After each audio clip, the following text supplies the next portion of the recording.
a second, guys. I'll be right with you.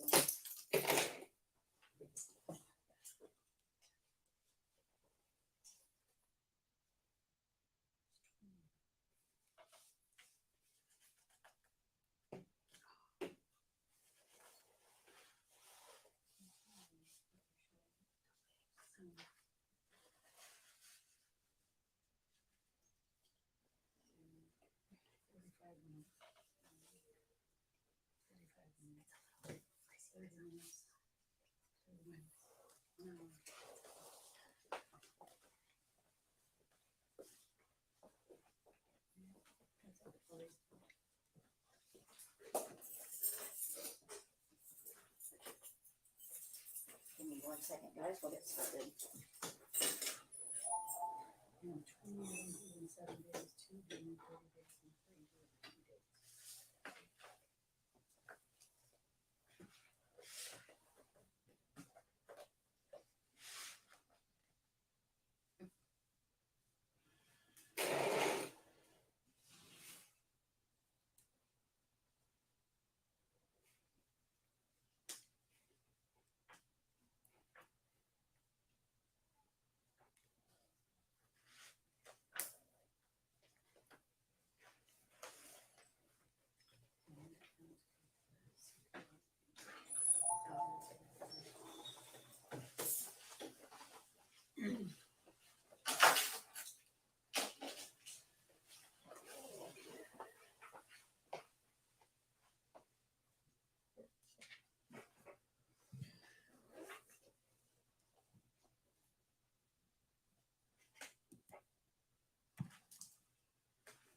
Good morning. Okay, Caitlin, if you can hear me, try to go. Turn my speaker off.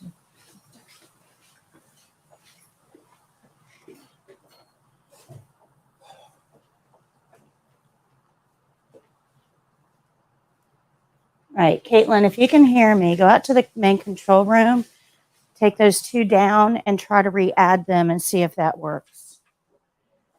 Let's see if we can get those back up and running, please.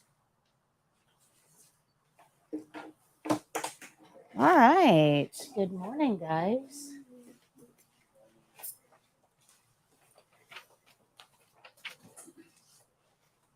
It is the Wednesday that feels like Monday. All right. Did everybody do your homework? Chapter 7 in the book. Does anybody have any questions on what you read? Anything I need to explain further? Anything? No? Taking temperature. Okay.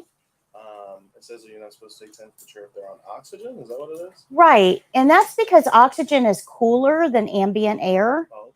And because it goes in the nose, it's going to go right down the back of the mouth because the nose and the mouth meet at the back. And that oxygen going down will actually change the temperature inside the mouth. Okay. Yep. I know it's something that a lot of people don't know. Well, yeah, because that's the whole. I missed that question because I remember reading it says, don't take their temperature after they've just exercised for 20, more than 10, 20 minutes until after. Right. You want the heart rate to go down, you want the breathing to go down, and all of that. So this particular number 1. Okay, so number 1, don't take an oral temperature if the patient is on oxygen, is conscious, is over 6 years old, or has an elevated pulse. Well, the only one there that really would be affected, the only temperature reading that would be affected would be on oxygen. We only want to take oral temperatures if they're over 6. You don't want to take oral temperatures on kids because kids don't always know and they'll bite down on the thermometer. Okay. It doesn't matter if they have an elevated pulse, on where we take the temperature. That really doesn't have any bearing. And you only want to take a oral temperature on somebody who's conscious. We don't want to be putting stuff in an unconscious mouth, other than maybe an oral swab to wet the membranes. Okay, because they are unconscious. They just don't know. So for the pulse, that would be the right answer. Now, you're absolutely right. I'm sorry, for temperature, that would be the right answer. But you're absolutely right that you don't want to take the temperature if they've just exercised. Because when we exercise, we tend to breathe in and out of our mouth. Our heart rate is up. Our respiration rate is up because of the exercise. So you want to give that time to kind of come down a little bit so that everything kind of normalizes. Basically, we want to take vital signs in the most normal state the patient can be. You definitely don't want to take a temperature if they just had something to eat or drink in the last 15 minutes, because we generally don't eat a whole lot that's room temperature. Most of what we eat and drink is either cold or hot. We don't eat a whole lot other than snacks that are room temperature, and that will affect the oral temperature of your patient. Good. All right, so let me get your scores for chapter 7, Jessica. Thank you, Gianna.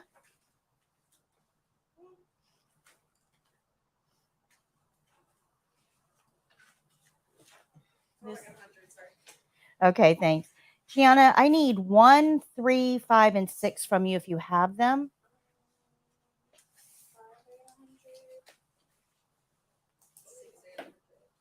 Okay.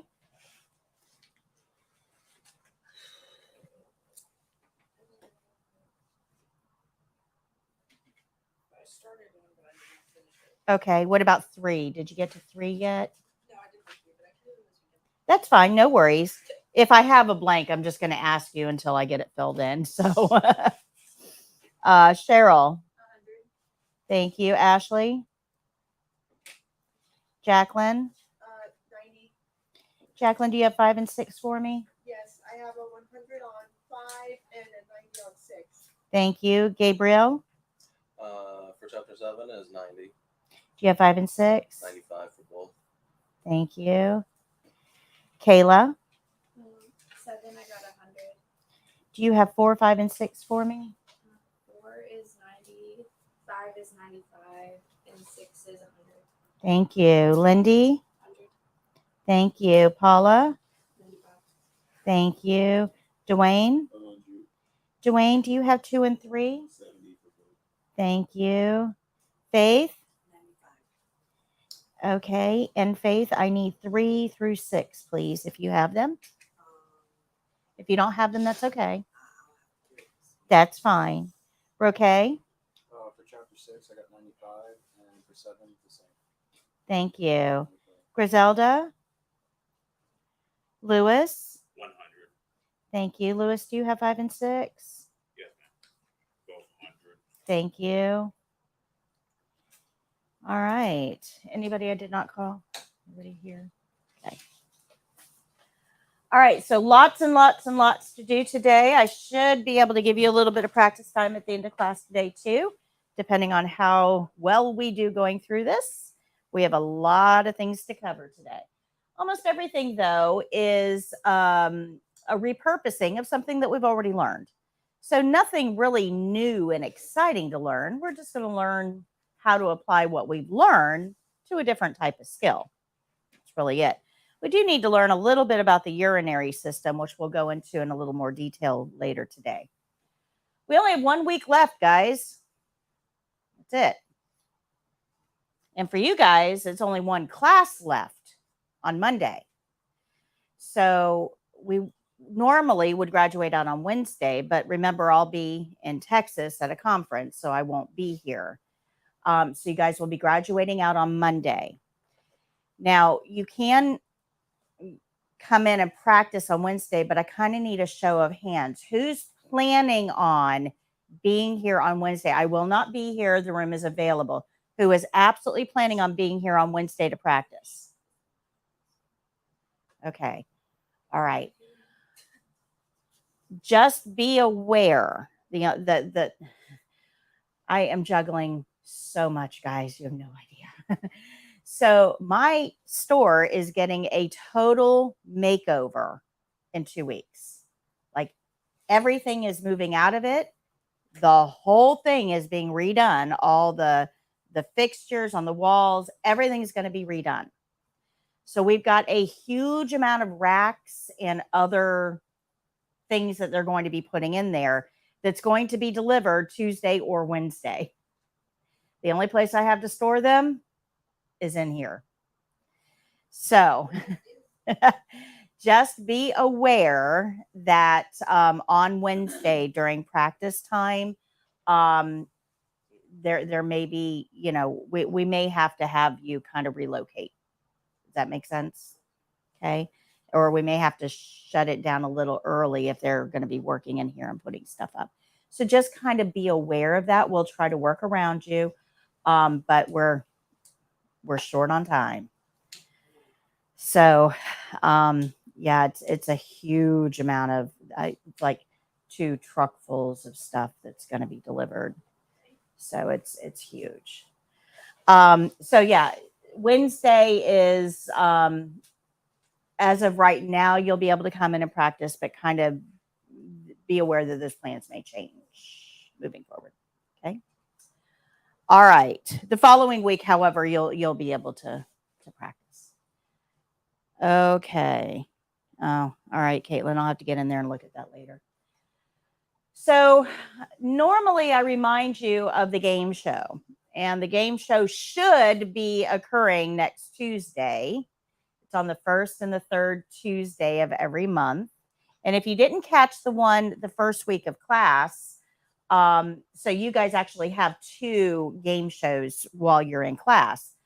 I won't be doing this one though, because I'll be on an airplane and it's really hard to go live from an airplane. So I won't be doing the game show this time, but the 3rd Wednesday of October, I'll be doing another game show. This is a great way to practice for the written test. It's a great way to practice for the written test.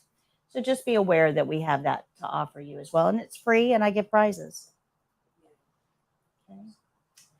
So let's go on to page 72 and get into today's lesson.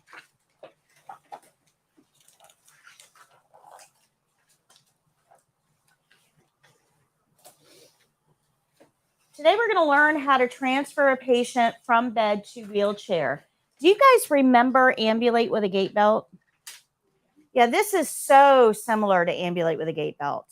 The only difference is once we stand the patient up, we're not going to walk them anywhere. We're going to stand them up, pivot them, and then sit them down in the wheelchair.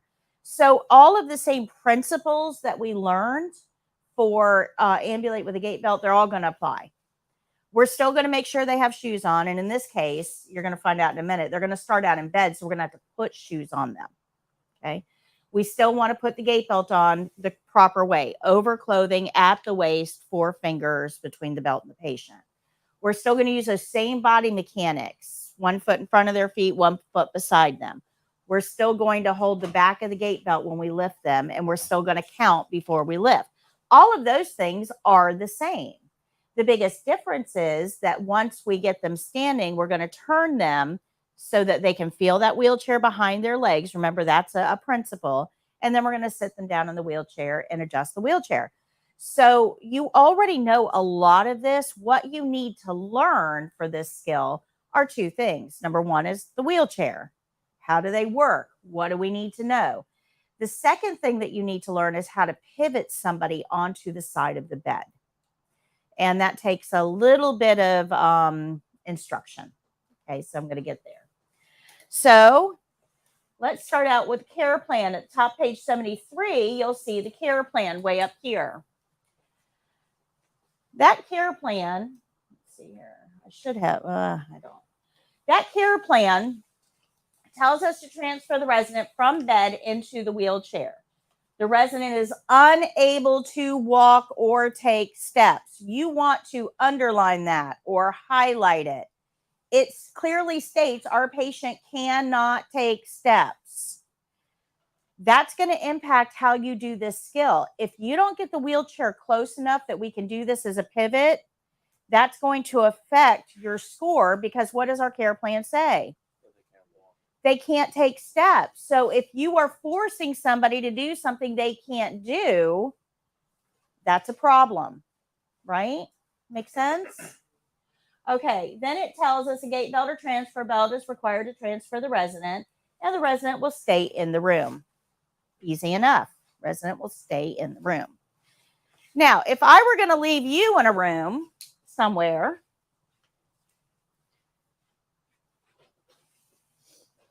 let me get the wheelchair. If I were going to leave you in a room somewhere, would you want to be facing the wall?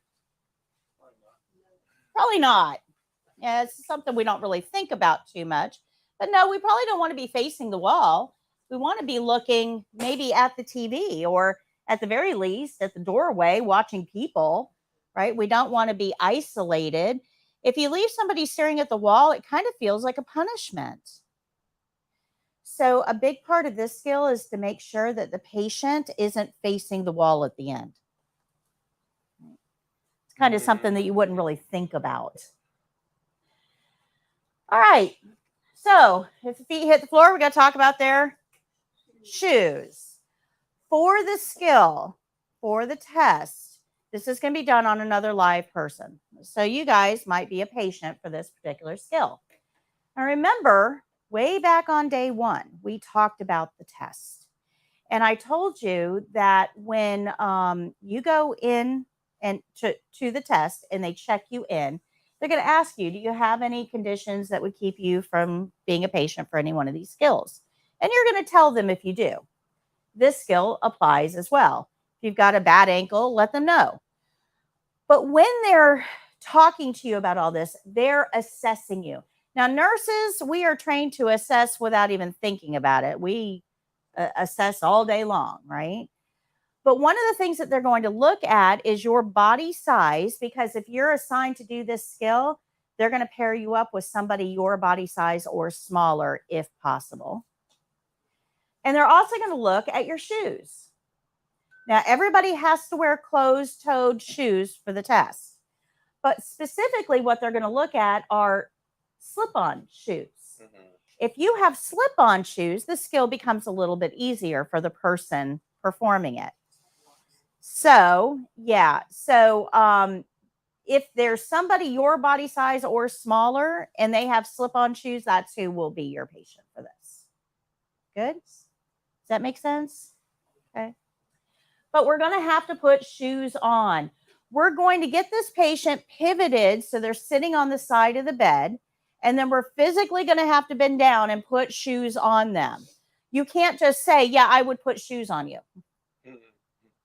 You're going to physically have to put them on the patient.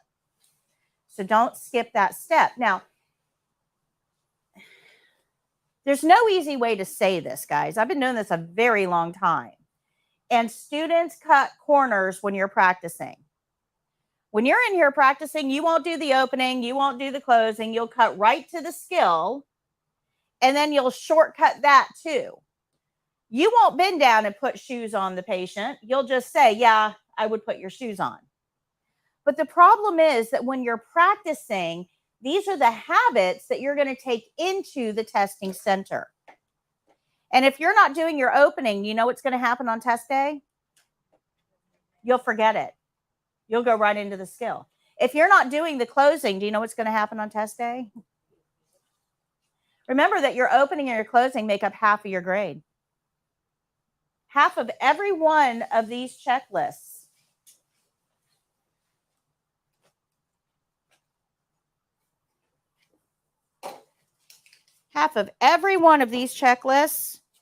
is red and green.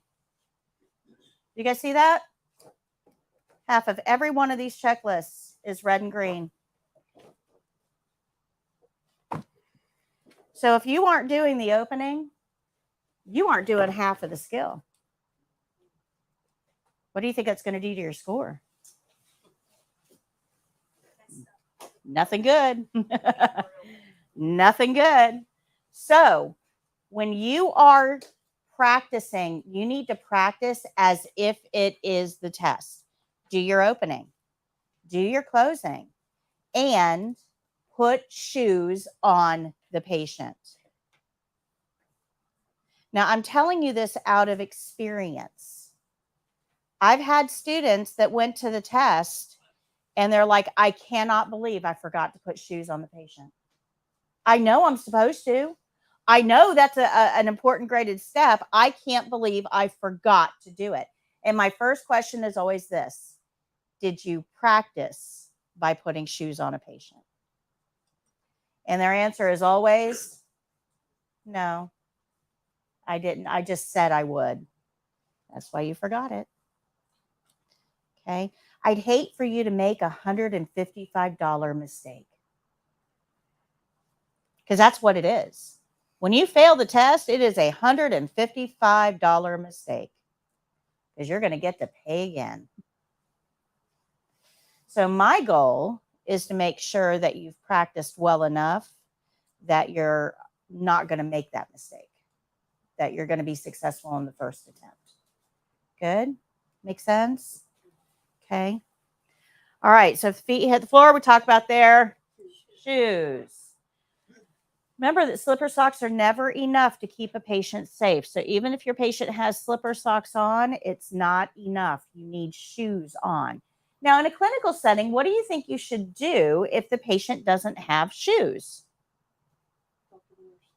Yeah, tell the nurse. Absolutely. Absolutely.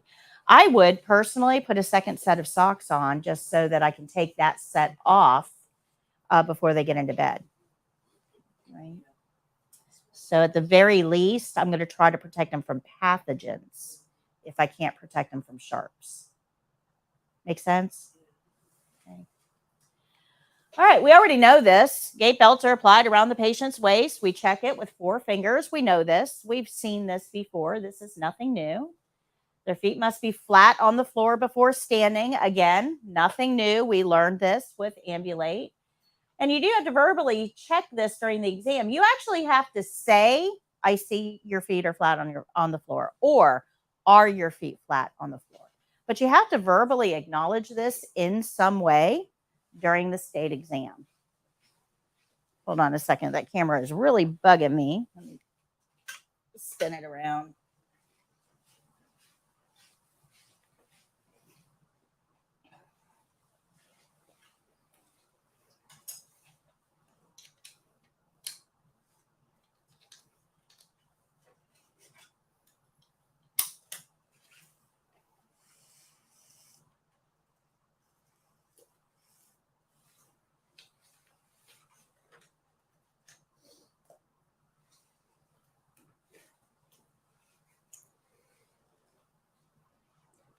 There we go. That's better.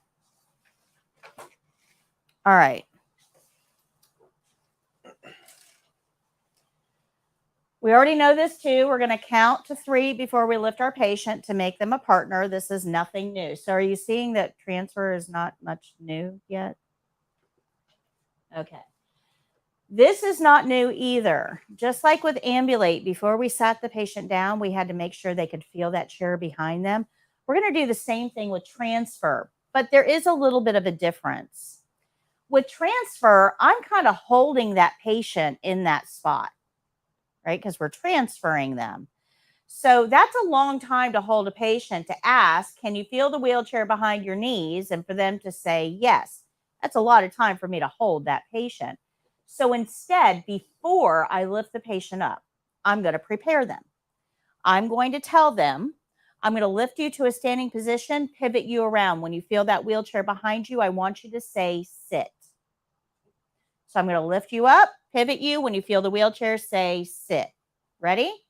1, 2, 3, lift up, pivot, sit. There we go. Way quicker. Okay. So I have a question. Sure. Is the wheelchair allowed to be like 90 degrees from this? I'm going to go over that. Okay. Yep, I'm going to go over that. So, and this is not new either. We're going to stand at an oblique angle, 1 foot in front of their feet, 1 foot parallel. This is the same stance that we use. We're going to lift with our legs, not our back. So all of those things are things we already know. So now we're going to get into the things for the skill that are new. Okay. So again, skill-specific steps. Remember, our patient is unable to walk or take steps. That is the key component to this particular skill.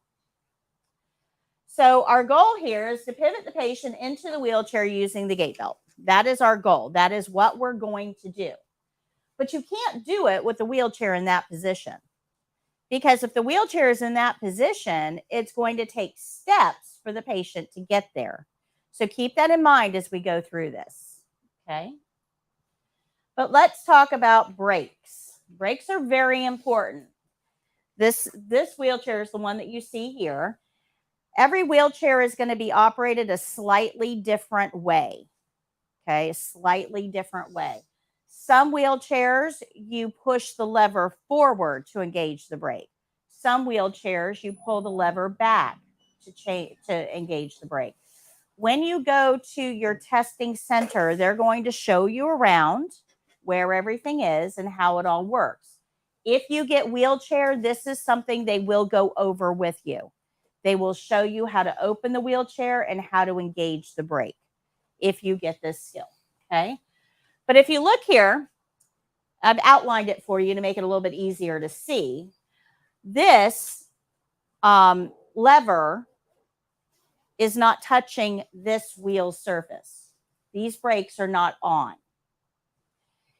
By pulling the lever back, see how the lever's forward, now it's back. By pulling this lever back, what we did is push this bar into the wheel, and it's stopping that wheel from moving. So brakes on, brakes off. The other wheelchair over there works just opposite. You push it forward to engage the brake. So we have one of each kind here. Okay. So our principle here is that any time the wheelchair is not actively in motion, the brake should be applied. And that's because floors are rarely completely level. Concrete floors, they tend to settle and warp, which may cause some small deviations, right? Wood floors warp, which can cause some deviations. And if we have weight in a wheelchair and the floor isn't level, that wheelchair will roll. And the only thing that's going to stop it is whatever it runs into. Whether that's a wall, a piece of equipment, another patient, or down a flight of stairs. Yeah. That's what happened here. One of our largest lawsuits in Florida dealt with a woman who fell down a set of stairs in a wheelchair. Now, this was a dementia patient. So I need you to understand how this worked. This was a dementia patient who had a history of trying to get out of the unit.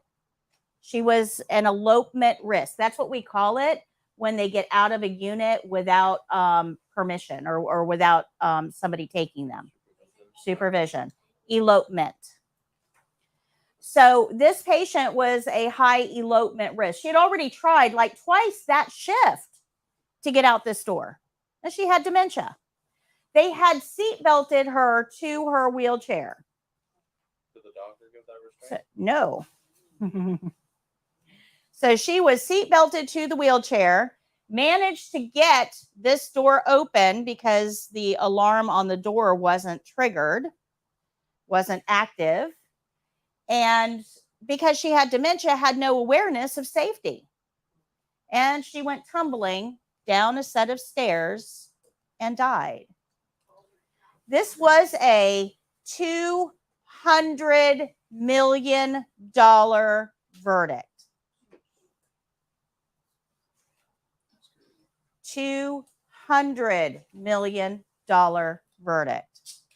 Now, that number really means nothing to me because no amount of money can replace this patient's life, right? That person is now gone forever. But what really struck me with this particular situation, it was 100% preventable. If we've got somebody with no safety awareness, their wheelchair should be locked. And we shouldn't be seat belting people into wheelchairs without a doctor's order. Does that make sense? Right? If, as the wheelchair was falling, if she had maybe been thrown from the wheelchair, she may not have been tumbling that whole entire way. So there's a lot of things wrong here. Does that make sense? So a lot of the medical neglect and malpractice lawsuits that we see are based around wheelchairs and pressure sores. Those are the two biggest types of medical neglect that we see for lawsuits. Now, So that's was why we that- spend some time talking about this. Was that a nurse aide's decision to seatbelt him, or I don't know that. I have no idea. I wasn't a part of all I did was read. you read it? Yeah. I actually read the final disposition on the case, but I didn't read through all of the transcripts and Was testimony. this an acute setting or an ALF? It was in a nursing home setting. Wow. Yeah. That's crazy. So wheelchair brakes are not a restraint. They exist for safety. So it's important that you understand that. An able-bodied person that has safety awareness can disengage those brakes and go anywhere they want to go. It is not a restraint. It does not keep somebody in a place against their will. Alternative. It's not a restraint. Anybody can unlock a wheelchair and go with where they want. But if your patient is safety impaired, like dementia, they probably won't know how to use a wheelchair, which means the brakes are keeping them safe. Does that make sense? Do you understand the difference? An able-bodied person can use a wheelchair. It's not a restraint.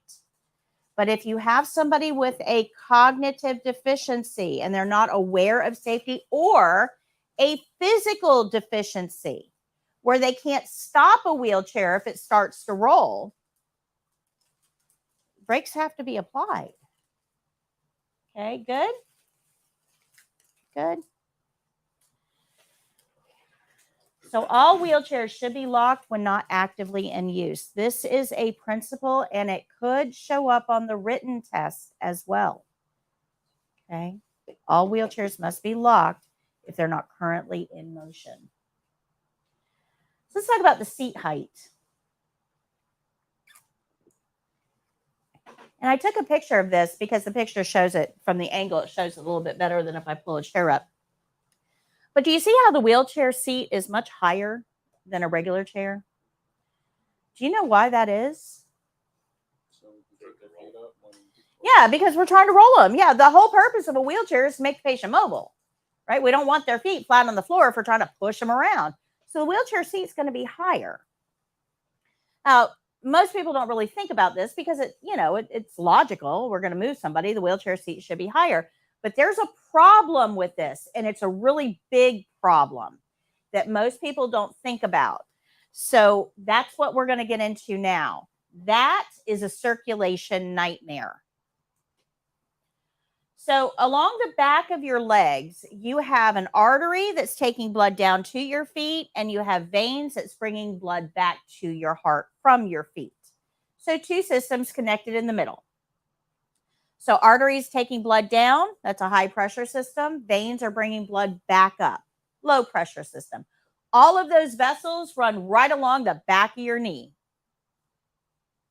Okay, all of those vessels run right along the back of your knee. Now, when you are sitting in a wheelchair and your feet are dangling, remember gravity is always trying to pull everything down, right? So it's pulling your body weight down. And that edge of the seat, this edge of the seat right here, is going to press up into the backs of the knees. And like a straw, it's going to crimp those blood vessels down. So now we've got a problem. Now, arteries are buried a little deeper. Blood will go down to the feet, but it's going to have a really hard time getting blood back from the feet.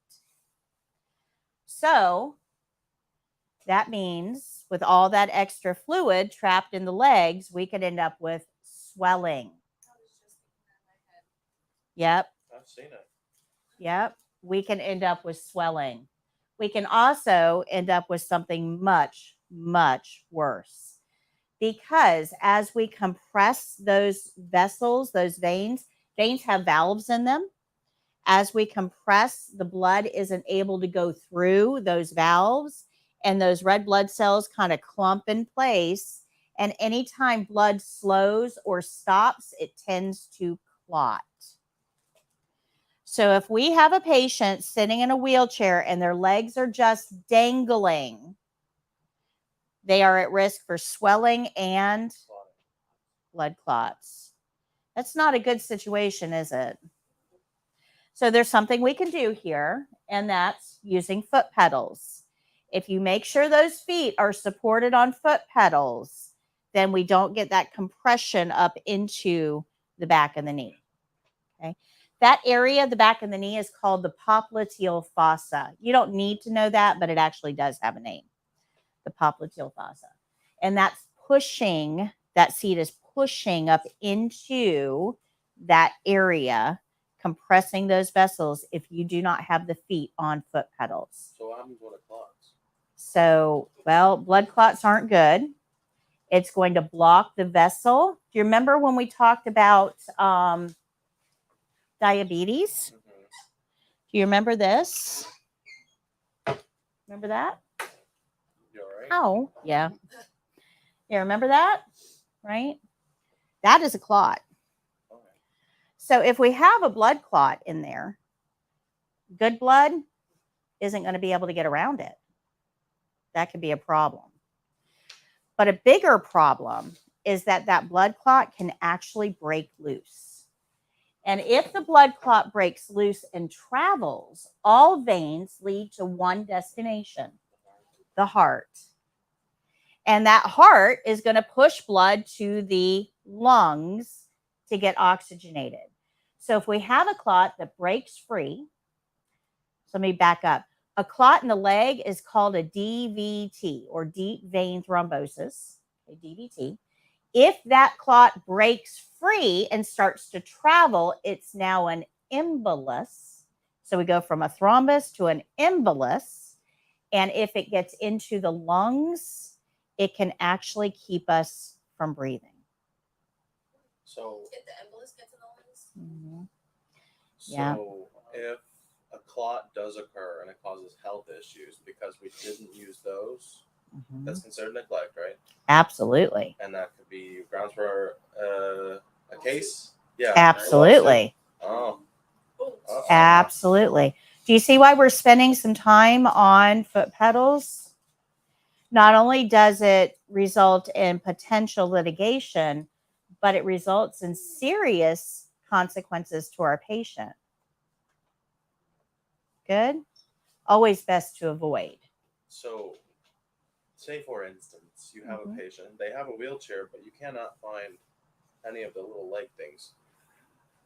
Don't let them sit in that chair for too long. Yep. Notify the nurse. Okay. Yep. Notify the nurse. We don't want those feet dangling.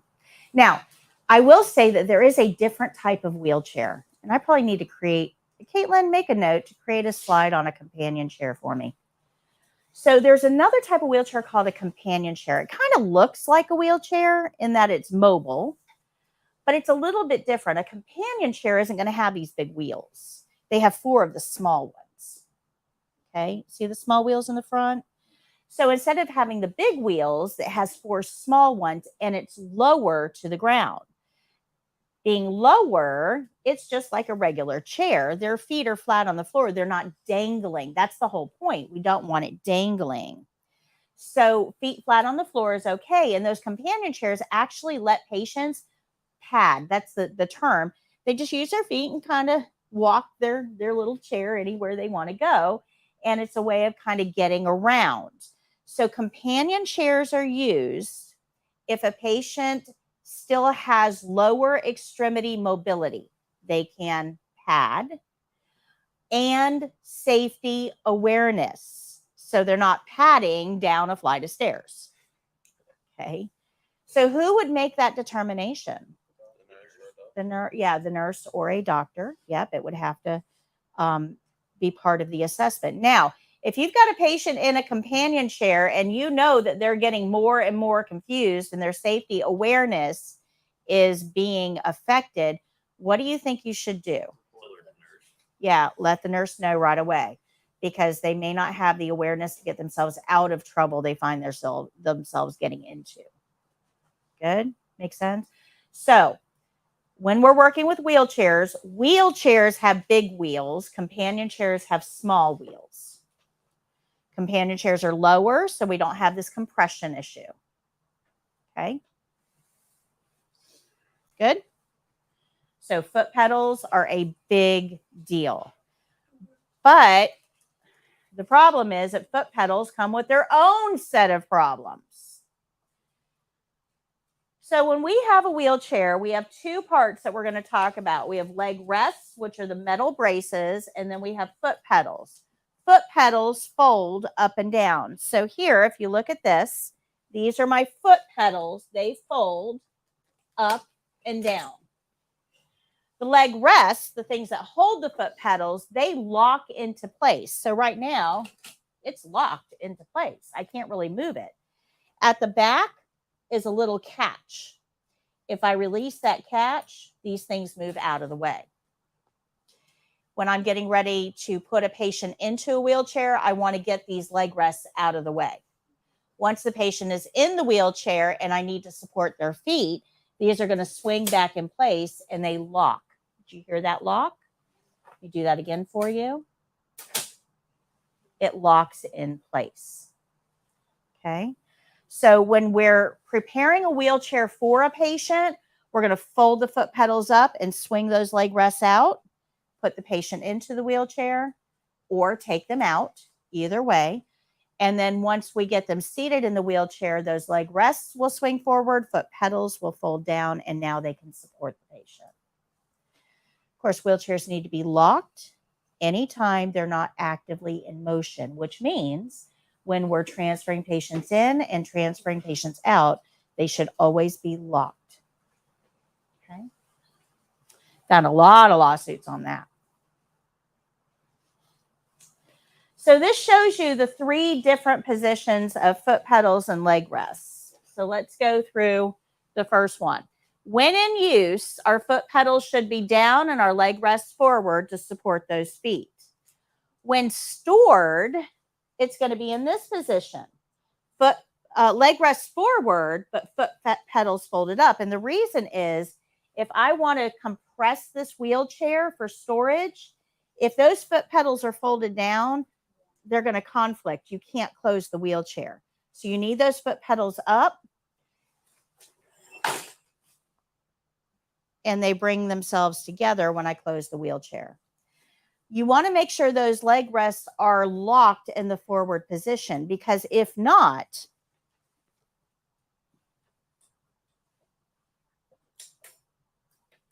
if you've got these leg rests, do you see how they just kind of flow, wobble everywhere? Chances are, as you're maneuvering this wheelchair, those leg rests, because they're not secured, are going to hit somebody, and it's probably going to be you. It'll probably be your ankle. Yeah, so leg rests should never be floppy. They should always be in the locked position when you're transporting a wheelchair. There. Now you know exactly where they are, and they're not going to hurt anybody. Okay, so when stored, the leg rests are out, the foot pedals are up. When we're transferring a patient into or out of, we're going to fold those leg rests out of the way and the foot pedals up to give us the widest area of entry. Okay. Now, for the state exam, you may have a question that asks you to select the appropriate image for a wheelchair that is being stored. You need to make sure you select the right one. Okay. For the exam, can I just like when I'm transferring and I roll up to bedside, can I just take the rest off? You can, but that opens up some other questions, like where are you going to put them? Maybe at the foot of the bed on the ground. Yeah, it just is easier to leave them on there. Yeah. Just swing them out of the way because that way they're there when you need them. It wouldn't be It wouldn't be a problem. It wouldn't be a problem. It wouldn't be a problem to take them off. What may be a problem is what you decide to do with them. Okay. Okay. And then trying to reattach them with the patient's legs there becomes difficult. Yeah. Oh no, I'm talking about like when we're transferring them from the wheelchair to the bed. Oh, that's not a skill. Right. We're just going to transfer from bed to wheelchair for the test. Right. In a clinical setting, yeah, you can take the legs off and you know, if it makes it easier for you. Swinging them out is fine too. Okay. There's lots of different right answers. All right. So here's another lawsuit for you. This one was interesting. So a lawsuit in Georgia occurred because a worker allowed a patient to get out of a wheelchair without repositioning those foot pedals. Didn't fold the foot pedals up. So what happened here is it was a receptionist or a clerk that called for somebody. Patient was weak. Called for somebody to come help the patient to the car outside. The daughter was driving the car, and transport wasn't available. So the daughter's outside waiting in the car. So she says, okay, I'll just take the patient out. Okay. So first of all, she had not been trained on how to use a wheelchair. This is why we stay in our scope of practice, right? It doesn't seem to be too hard. I mean, pretty much anybody can figure out how to use a wheelchair. I mean, they're not like rocket science, right? We can all figure it out. But there's little parts of this that you may not be aware of, like the foot pedals. So this patient, the clerk got the patient in the wheelchair, took them outside, and couldn't figure out how to get those leg rests out of the way. So she asked the patient, can you walk the rest of the way? And the patient says, yeah, I think I can do that. So she told the patient, go ahead and get up. And the patient tried to get up. Her pant leg got caught on that foot pedal. She fell, got trapped between the wheelchair and the car, and broke her leg. Yeah. So we never go into this with the anticipation that bad things are going to happen. But if we're not aware of all these little details, that's when bad things happen. So that's why I have to spend a lot of time going over all these little tiny details with you, because that's what's going to keep us out of trouble. Never put a patient into a wheelchair if those foot pedals have not been raised up and the leg rest swung out. Don't ever let a patient try to get out of a wheelchair unless it's in that position too. Okay? Bad things happen. All right, so prepare the wheelchair by moving the foot pedals up and the leg rests out. So that is a testing checkpoint. You can actually see it right here. Testing checkpoint. Wheelchair foot pedals out of the way. Got to get them moved. If you don't, that is going to be a deficiency and most likely a safety stop. Anytime during the test that they see something that is actively putting your patient in jeopardy, they will stop the test. It's called a safety stop. They'll give you every opportunity to correct it, but if they have to stop the test because somebody is unsafe, it's an automatic fail. Yeah. Because you're actively putting somebody at risk. So if those foot pedals are not out of the way and those leg rests have not been moved, they will do a safety stop, and that is an automatic fail. That's why we spend a lot of time on this topic. So once we get the wheelchair prepared, we're going to pivot the patient onto the side of the bed. So you're going to start out with a wheelchair like this, folded. This is how most wheelchairs are stored, is folded. Remember, the leg rest should be secured in the forward position. So to open a wheelchair, you're simply going to pull the handles apart. But those big wheels, there's a lot of friction on the floor when you're trying to pull this apart. So if you lift up just a little bit to get the big wheels off the floor, they open way easier. Okay. To close a wheelchair, you simply lift up on the middle of the seat and it closes back to you. No levers to pull, no buttons to push, no key. No, it's just lift, open. Not all open this smoothly though. Some will only open up a little bit like this, and it's up to you to finish the job. So if you have to do that, these two sidebars here, we're going to push down on the sidebars and that's going to open it the rest of the way. The problem is there's a gap between the sidebar and the armrest. There's a gap there. If you put your hands down in that gap, you will get your hands smushed. Right? So if I put my hands here and I try to push down, it's going to pinch my fingers. See how that's pinching my fingers there? I don't want to do that. So when I open a wheelchair, I keep my hands like this and open it. Okay, good. So we're going to get our wheelchair prepared. We're going to have it open, foot pedals up, leg rest swung out. And we're going to bring it near the bed. Not super close. We're not going to put it in position yet because our patient's laying down. We've got to get them pivoted onto the side of the bed. If I've got the wheelchair there, their feet are going to hit the wheelchair as I pivot them. So I want it close enough to grab, but not so close that it's going to interfere with my pivot. Okay. And I'm going to pivot the patient so they're sitting on the side of the bed. I'll show you how to do that in a minute. It's not nearly as hard as you think it is.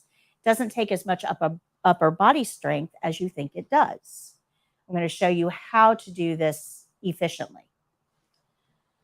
Once we get the patient sitting on the side of the bed, we're going to give them a second to acclimate. It's a quick turn. We want to make sure they're not dizzy or don't feel like they're going to throw up or something. And we're going to put their shoes on. Remember, anytime the patient's feet hit the floor, we talk about their shoes. Then we're going to position the wheelchair at a slight angle, almost touching the patient. So this answers your question.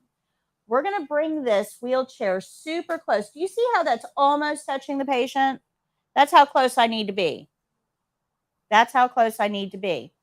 And we want to make sure that it's at a slight angle. You don't want it the same direction because it's too hard.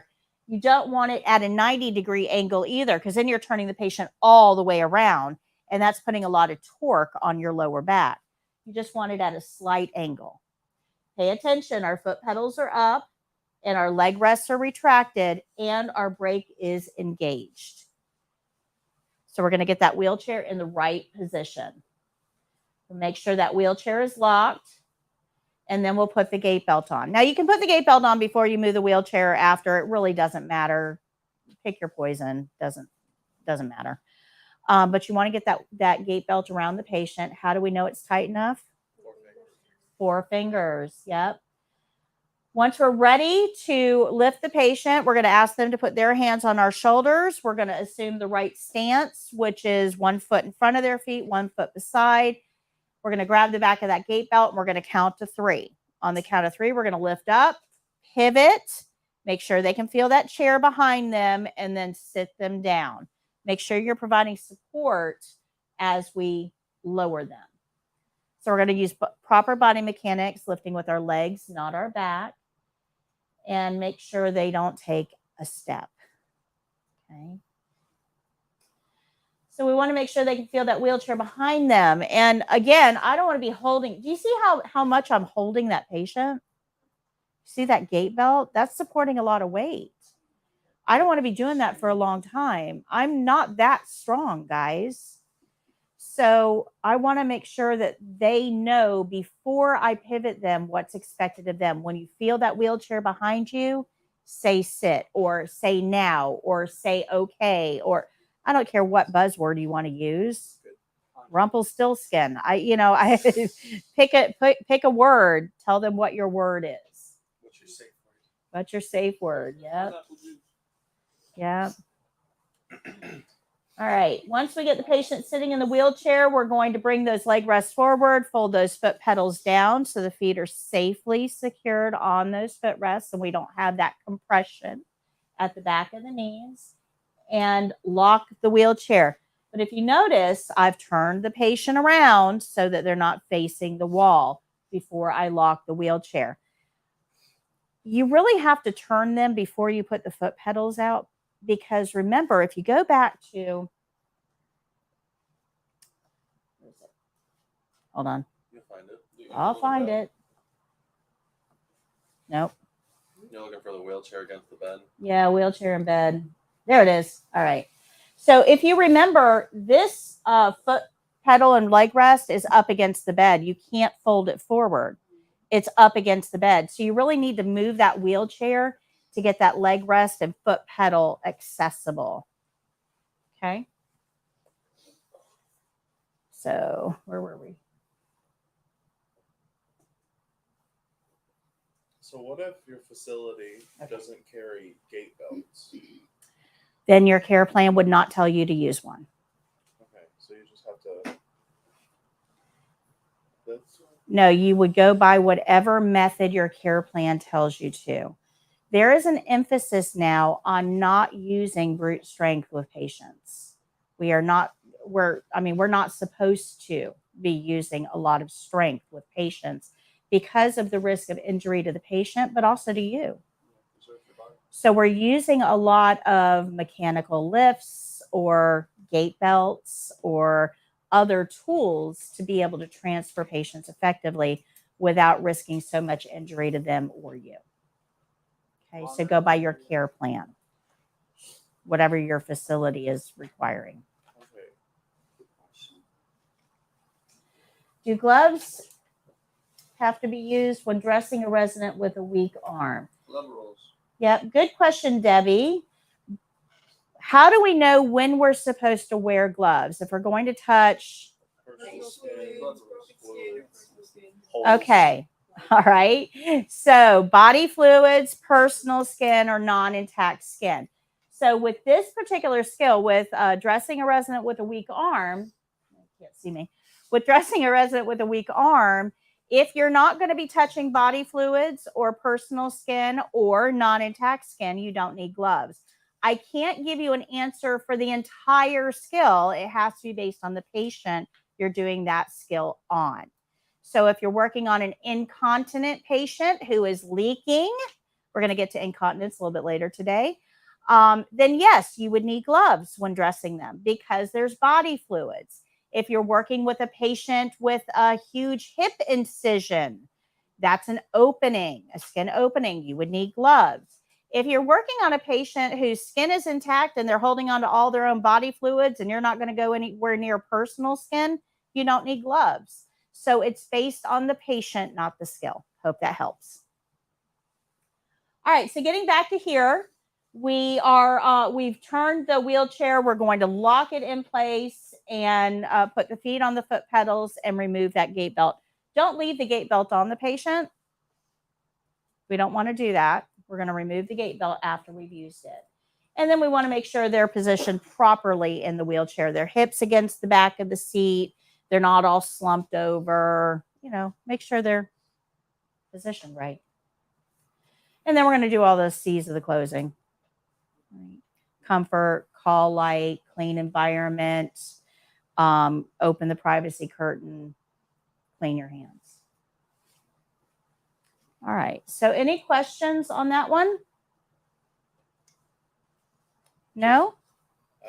Okay, I'm going to show you the skill. Oops. Let me show you the skill. Yeah, I got to get a monitor back there. So Shemakia says, I'm first time with the CNA. Your videos are educating me more than my actual class that I'm currently attending. Thank you. Aw. Shout out to class. Yeah. Thank you for joining. I really appreciate it. And I'm super sad that you're feeling that your class isn't up to par. Yep. Sorry, but welcome. We'd love to have you join us. Okay. So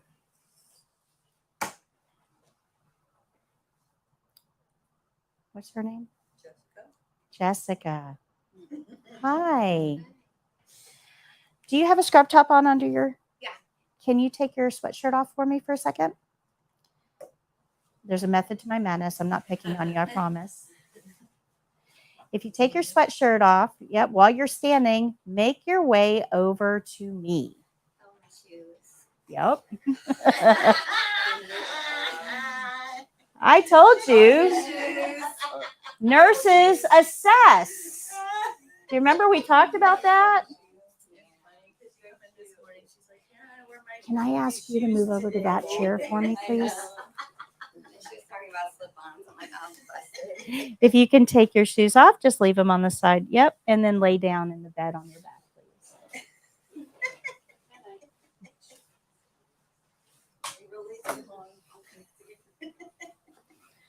All right. I'm just going to bring this down a little bit so we can see a little better. All right. And I have a good video on this. It has really good close-ups. You guys can all go watch the video. It's in the online course. All of you guys have access to that online course, so it's in there. It's on my website. It's on YouTube. We're everywhere. But I'm going to show you this one live because I want to show you the pivot to sit on the side of the bed. And I want to show you it doesn't take quite as much upper body strength as you think it's going to. Okay. So here we go. Hi, Miss Jones. My name is Patty. I'm your CNA today. How are you? Fantastic. I need to get you into the wheelchair. Is that okay? All right. I'm going to close your curtain. Let me go wash my hands, get my supplies, and I'll be right back. I have clean hands. I'm going to get my gait belt.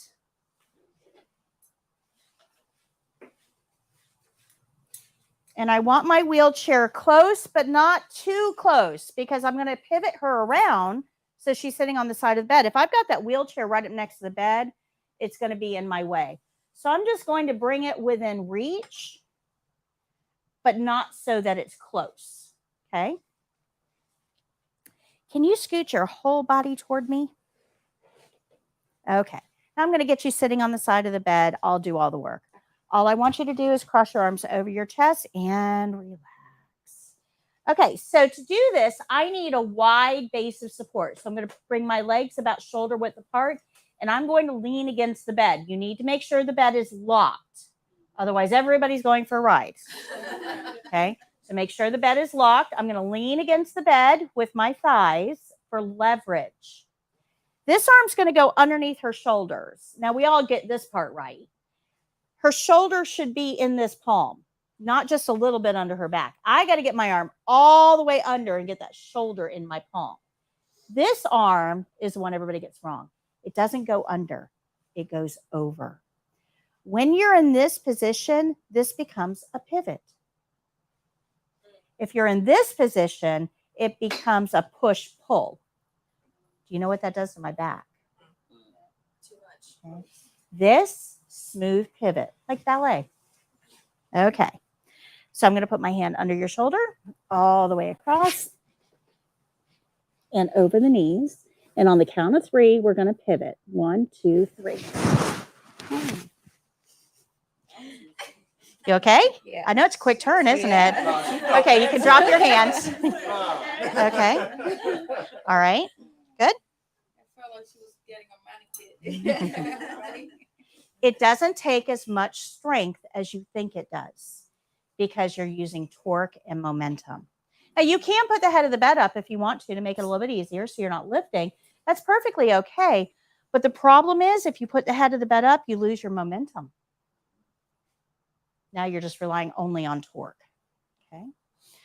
I wouldn't use this method if I had somebody with a bed sore on their coccyx. They're what? Their tailbone. It's their Yeah, tailbone, lower back, coccyx. Okay. Why? Why wouldn't, yeah, as a nurse, why wouldn't I want to use this method if somebody has a bed sore on their tailbone? Because they're sitting on their tailbone. Okay, yeah, they're sitting on it and it's torque. I'm torquing that one area and it can cause a worsening of that wound. So this is why nurses have to do an assessment and figure out the best way to move patients. That's why we have to rely on those care plans. Make sense? Gait belt. I'm going to put this on. Where's it go? My waist? No. The patient's waist. 4 fingers. And does the tag go outside or inside? Inside. Okay. Look, you guys have learned everything. You don't need me anymore. Go ahead and put your arms down. I'm going to put this through the first guard, and we're going to pull it so that it's snug, and I'm going to fit 4 fingers there and then lock it in place. We'll tuck the tail out of our way. There we go. And now we're going to put shoes on. Go ahead and sit there. Those are some neat shoes. Okay, so I've got her all prepared. My leg rests are out. My foot pedals are up. We're good. I'm going to bring the wheelchair close. Really close. Really, really close. You see how close that is? And I'm going to lock it in place. We want it at a slight angle. Everybody good so far? Can you guys see at home? Okay. You're going to put your hands on my shoulders. I'm going to grab the back of the gait belt. On the count of 3, we're going to lift and pivot. When you feel that chair behind your legs, I want you to say, okay. Okay. So I'm going to lift and pivot. When you feel the chair, you're going to say, and then I'll help you sit. All right. So we're going to put your hands up here, and on the count of 3, oh, that is not tight enough. Hold on.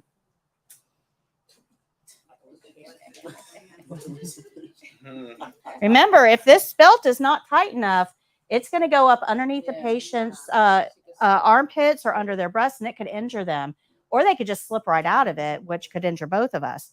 So when you go to lift the patient, if you notice it's not quite tight enough, do exactly what I just did. Stop and fix it. Don't try to fudge it and move on. Put your hands up here. On the count of 3, 1, 2, 3. Okay. I forgot. Sorry. And then we're going to remove the gait belt. You can remove the gait belt before you turn the wheelchair or after. Nobody cares. Now I'm going to unlock the wheelchair. And can you lift your legs? We're going for a ride. I'm going to turn the patient around. And we're going to lock the wheel, put the leg rest out, lift the foot, and support it on the foot pedal. We'll come around here and do the same thing. We're going to lock the wheelchair, bring the leg rest forward, lift the leg, foot pedal down, support the foot. Good? Are you comfortable? Yes. Is there anything else I can get for you while I'm here, like a magazine? Call light is right here, within reach. If you need anything, hit that yellow or red button. Red button. And somebody will be down later to take you to breakfast. Okay. So this is going to go in my supply area. Open my curtain. My environment's clean. Wash my hands. Think about my steps. Make any corrections. My skill is done. Don't move. What do we need to make sure before she gets out of this chair? Yep, we got to get those foot pedals because I don't want a lawsuit. So I'm going to lift the foot. So even for the test, that rule applies. Because trust me, the test does not want a lawsuit. So you'll want to move the legs out too? Yes. So I'm going to lift the foot. So this is the second part of it? No, this is the evaluator will do. The evaluator is going to make sure that they don't try to step out over the pedals. This is just for us to know. Go ahead. Yeah. You never, ever. Thank you. You never, ever, whether we're practicing, whether we're in a clinical setting, whether we're performing on camera, you never, ever, ever want somebody to step over a foot pedal. That is a recipe for disaster. Or at very least lawsuit.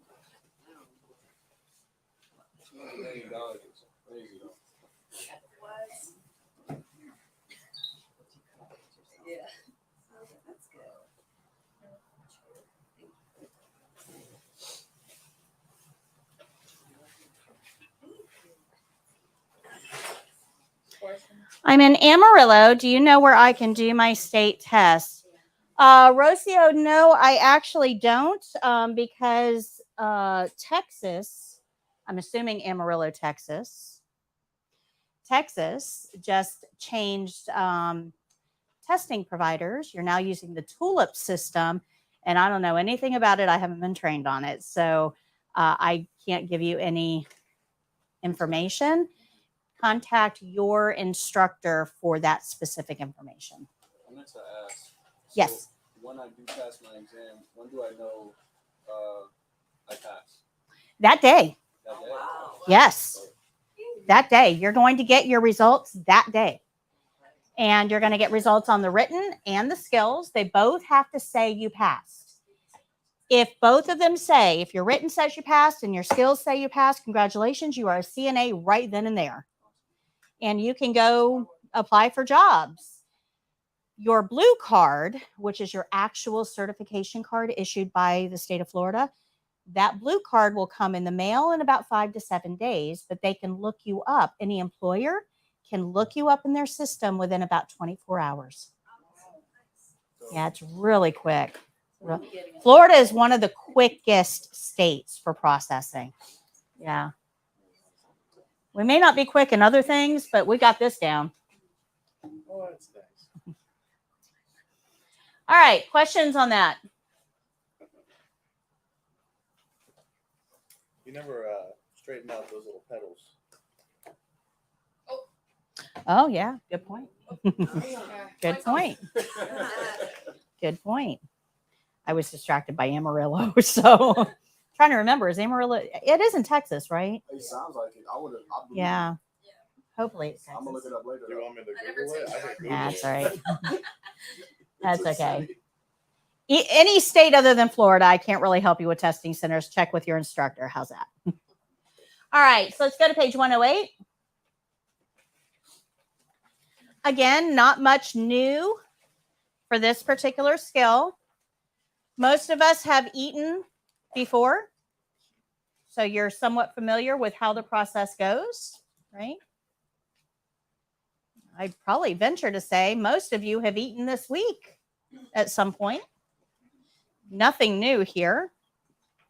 Nothing exciting. We already know all of the skills. All of the principles. We know to follow the care plan. We know every skill starts with an opening and every opening starts with a knock. We know how to evaluate if we need gloves. We're going to talk about gloves in a minute. We know that anytime we are using the table, we have to have a barrier. We know not to hold linens against our uniform, and if we don't use them, we lose them.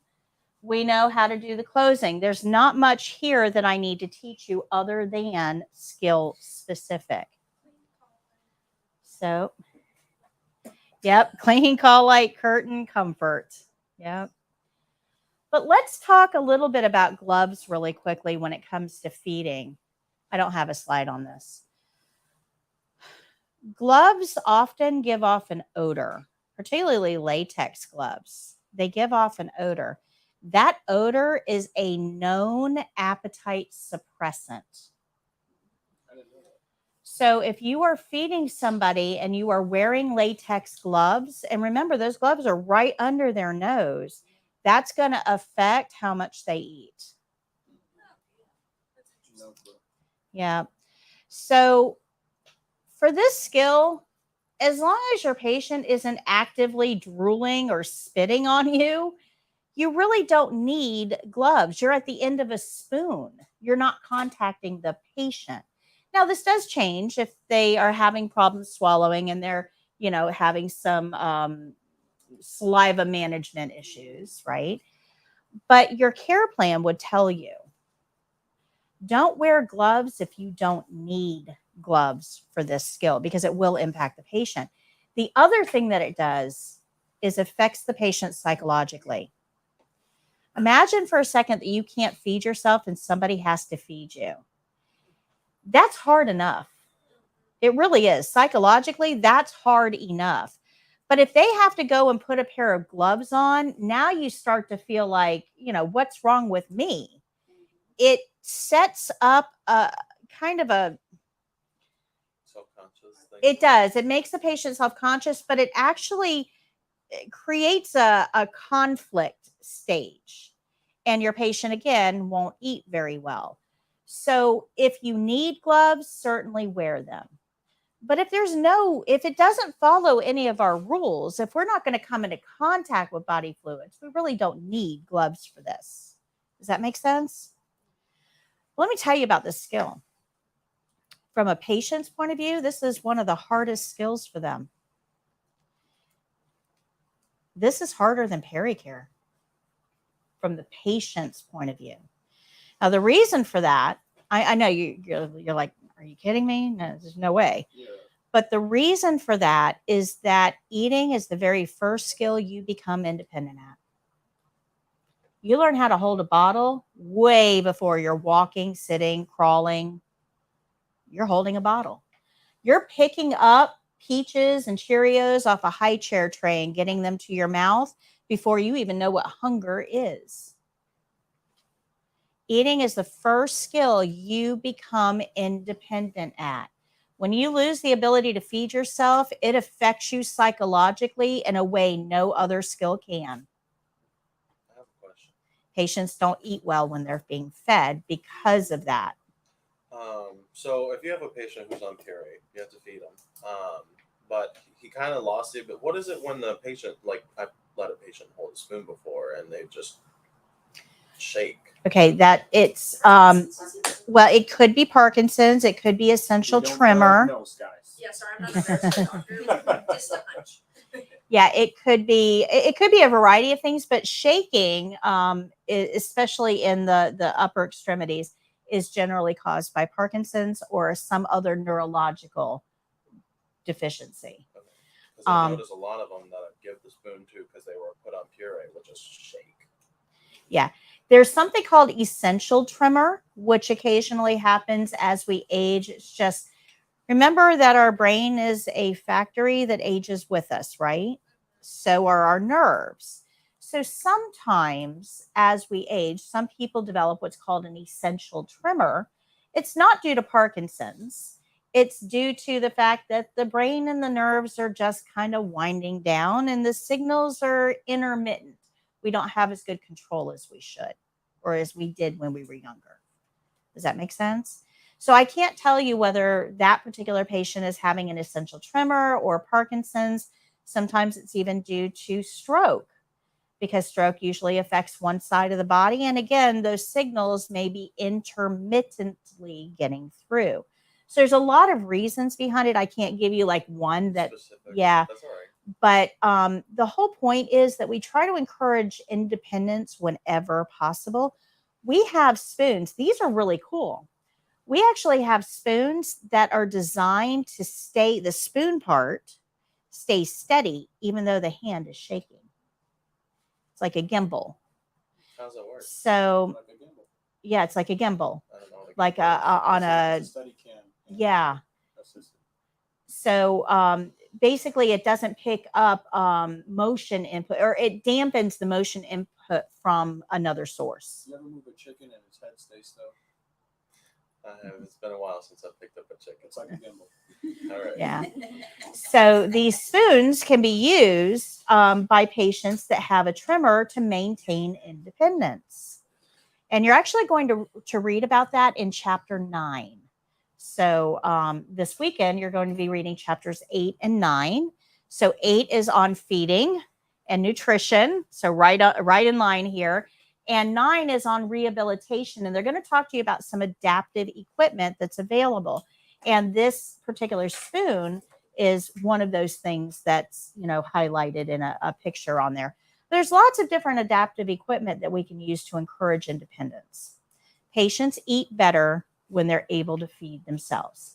This may mean that we give the patient finger foods where they don't have to use utensils, or maybe feed them smaller meals more often, because they may get tired eating, feeding themselves. So we may have to do smaller meals more often as their strength recovers. There's a lot of strategies that we can use to help promote independence. What I need you to understand is that patients that need to be fed feel that dependence very acutely. And we need to do everything we can to normalize this process so that they don't feel dependent and they eat properly.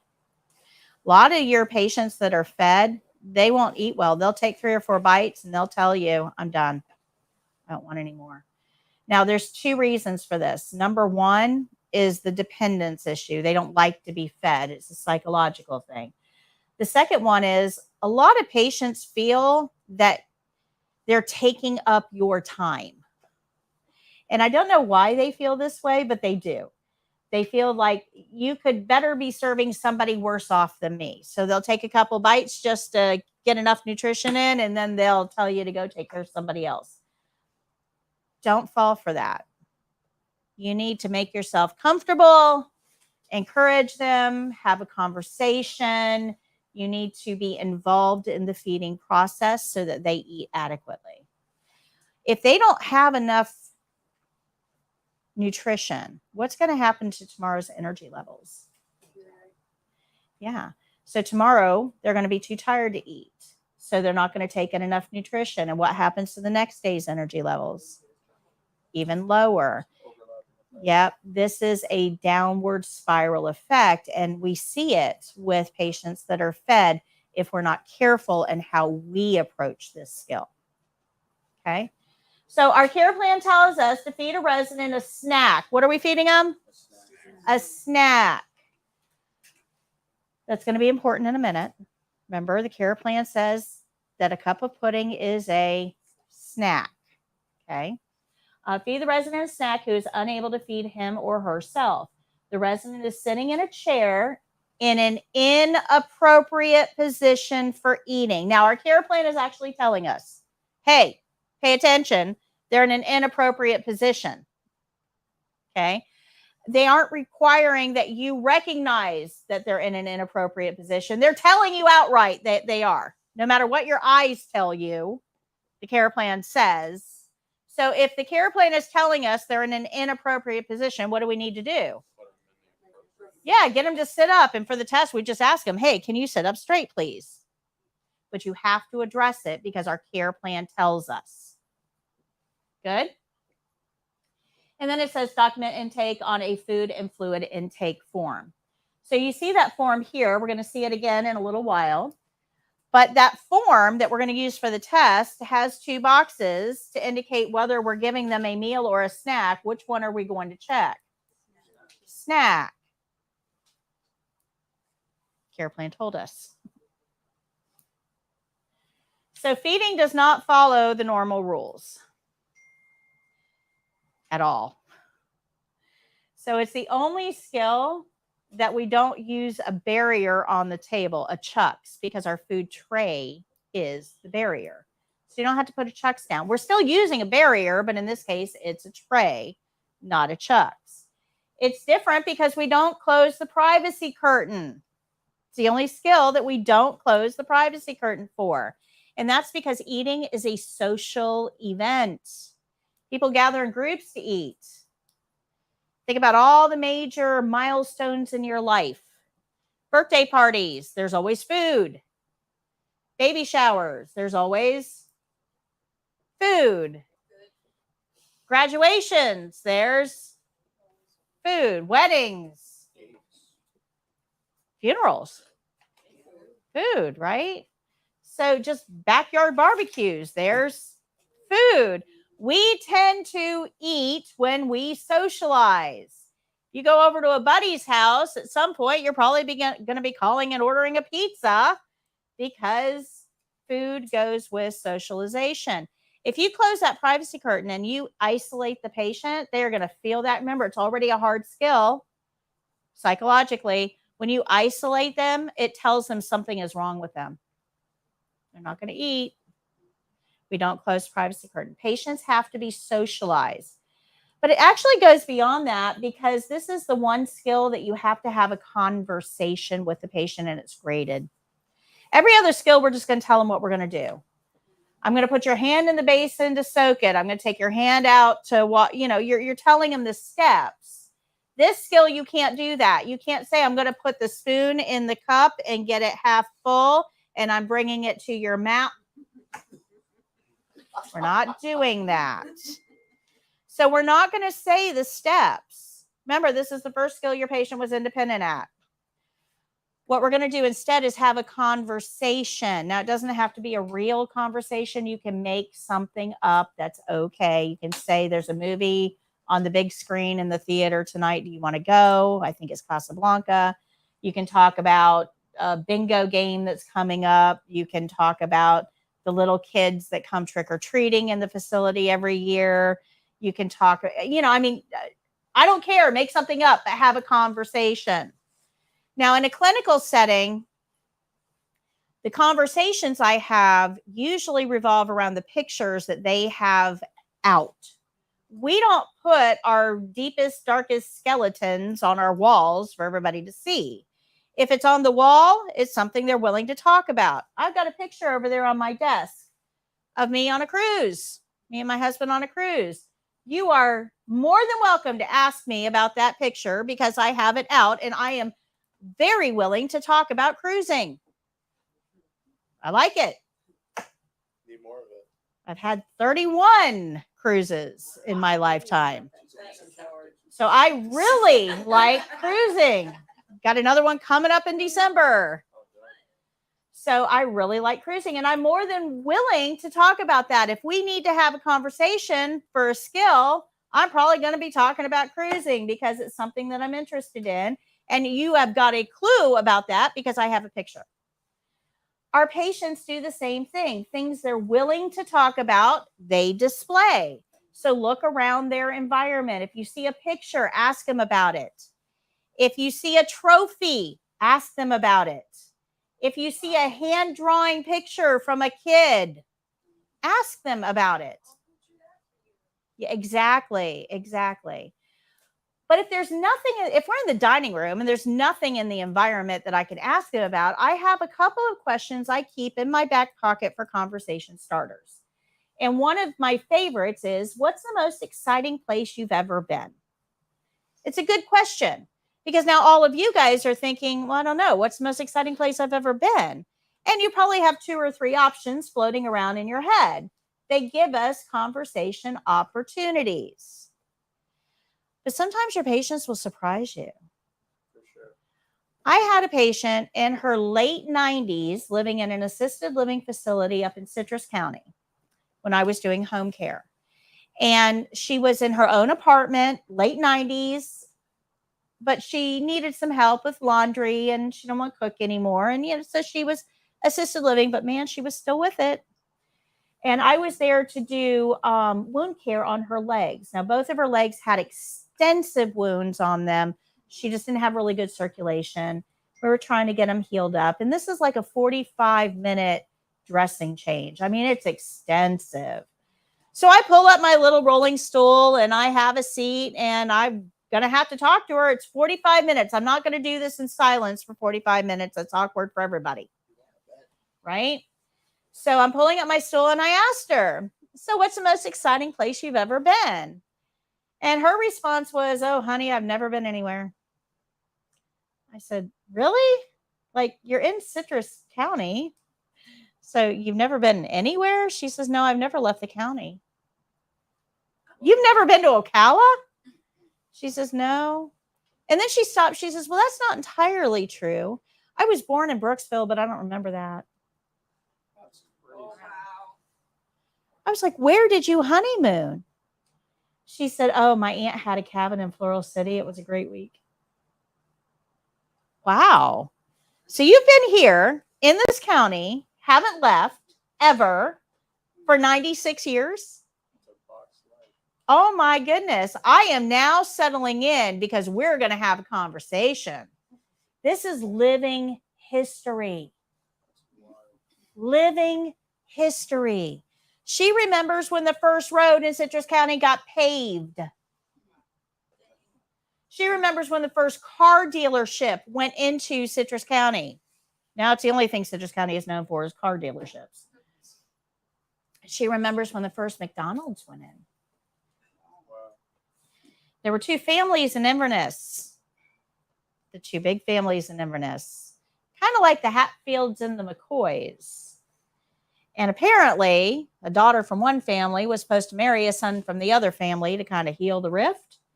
And one of them ran off with somebody else, caused a huge social fiasco.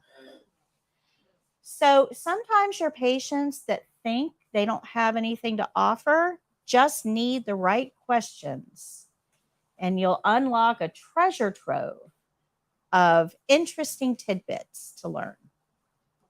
Pretty neat. So ask questions. Get to know your patients on a personal level. Get to know who they are, what makes them tick. They're more than just bodies to be cared for. They're living beings.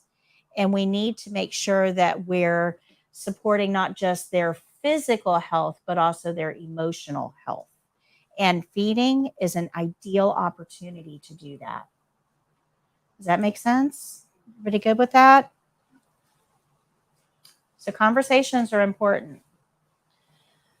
We also have to sit while we're feeding. If we stand over somebody like this to feed them, they're going to feel rushed. They're also going to feel like they're in imposition. This is a power dynamic, guys. This is an unconscious power dynamic. This is why you never shake somebody's hand when you're sitting. Do you guys know that? No. Yes. You never shake somebody's hand when you're sitting. I didn't know that. Yeah, you're Yep. I've never shaken someone's hand. Yeah, if you are sitting and somebody reaches out to shake your hand, you stand. You need to be on equal ground with them when you shake hands. So when you're going to do your interviews and you're seated and somebody goes to shake your hand, what do? Stand up. Absolutely. For some of us, it's subconscious. If you don't even think about it, it's just natural. That's Yeah. what I'm saying. I thought it was like a respect. Is that one of those thing. Just, unspoken you know what I'm It rules? is, but it's also like you're not above me either. saying? Yeah. Right, Yeah. right. You are meeting them on equal ground.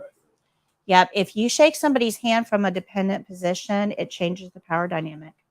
And with men, it's like a firm handshake, or they grab your fingers instead of your palm. Your fingers. Yeah, my dad was very I like can't you have stand to that. like shake it a certain way. or Yes, something. yes. Palm to palm. Yeah, never. And we're going to talk about this on Monday, but don't do this. Nobody's kissing your ring, guys. You are not the Queen of England, Not yet. right? This is not a handshake. Hand out, thumb up, firm grasp, palm to palm. That's how you shake a hand. Not arm. Don't try to arm wrestle them. You want it firm, but you're not trying to show that you're superior. Firm is fine. Is that one of those? What are those things called? Those does someone say dab me up and grab their hand, you pull them in, and pat their It's called back? the Yeah. Oh, yeah. We're not doing that for interviews. No. No. But we definitely want to make sure that we're sitting when we're feeding a patient, because otherwise it changes that power dynamic. Okay. Speaking of the dab, you should look up who invented the dab. You'd be surprised. Really? Was it Yes. a kid? No, it was black soldiers in the military. It was for camaraderie. Hmm. I didn't know that. Interesting. Yeah. Yeah. There's a lot of cultural things that we do that we don't always know the meaning behind them. Yeah. I find things like that very fascinating. There you go. All right, so here are our skill-specific steps. Patient must be sitting fully upright because our care plan is telling us they're not. So we're going to ask them, can you please sit up straight for me? That's all we have to do.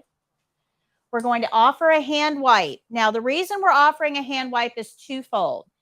Even though we're feeding the patient, it doesn't mean they're paralyzed. It just means we're feeding them. If they have the ability to bring their hands up to their face and something spills out, they will. They won't even think about it. They'll just bring their hand up and wipe that away. Do we want dirty hands near one of our holes? So hand wipe is important here. But it also is part of ritual. Most people wash their hands before they eat. It's part of the eating ritual, and it can help stimulate the appetite. So we're going to offer a hand wipe. They don't have to use one, but we do want to offer one. Now, just like with bedpan, do you remember when we offered a hand wipe for bedpan? My hands were clean. I'm sorry, they weren't clean.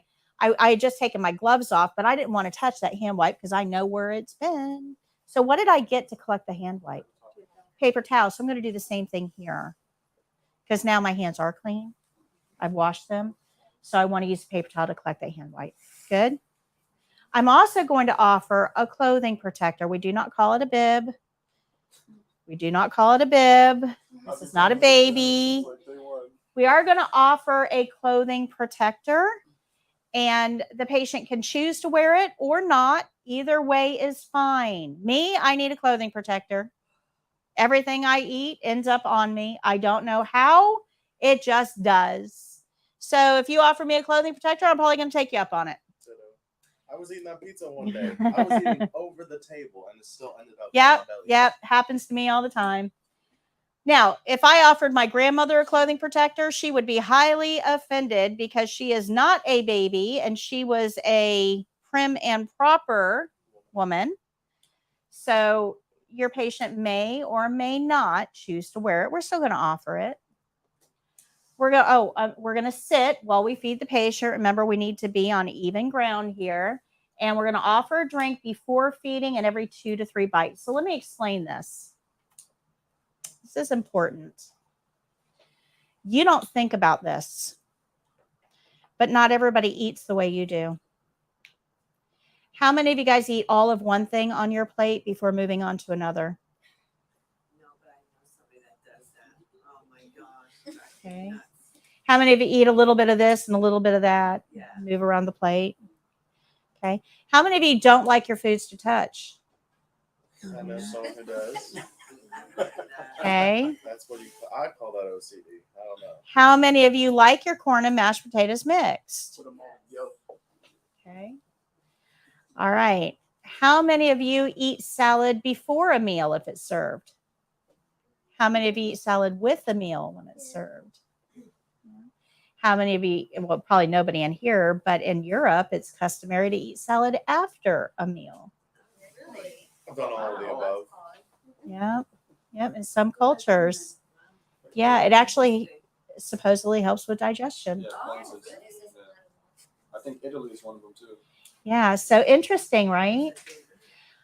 Some of you drink before a meal. My aunt was a big proponent of this. My aunt drank a full glass of water before she ate anything, every meal, because it helped her fill up and then she didn't eat as much. So some of your patients will drink before a meal. It doesn't work for me. I've tried it. It doesn't work. I just keep eating. So some people drink before a meal. Some people drink during a meal. Now that's me. I don't have a lot of saliva. This is why I have to drink a lot when I'm talking, because I don't make a lot of saliva. So eating for me is hard. I need that liquid to help with swallowing. So I drink during a meal. Now my husband, he doesn't drink around meals at all. He waits until the very end and then he'll have his drink. So everybody has different food preferences. And you probably weren't aware of it until just now. So the way that you eat is not necessarily the way the patient eats. And we need to be aware of that. So we're going to be their hands and feet, but they're going to direct us. Okay. So let me give you a story about this. When I was in hospice, I was case manager for hospice. One of my facilities was a local nursing home. And I was seeing a patient who had end-stage cancer, but she had also had a stroke and she couldn't speak, had right-sided paralysis. But she was still pretty with it. And she would make these facial expressions as much as she could to convey emotions. So I went in to see her one day and it was lunchtime and she is or dinner time, I think it was. And she was in the dining room and a CNA was feeding her. They're at a table. There's 3 of them. One CNA is feeding everybody. And I go in and I, hey, Miss Mary. It's not her name. Names have been changed. Right? So, hi, Miss Mary. How are you today? And she just kind of looked at me and rolled her eye. And I said, oh, that good. All right.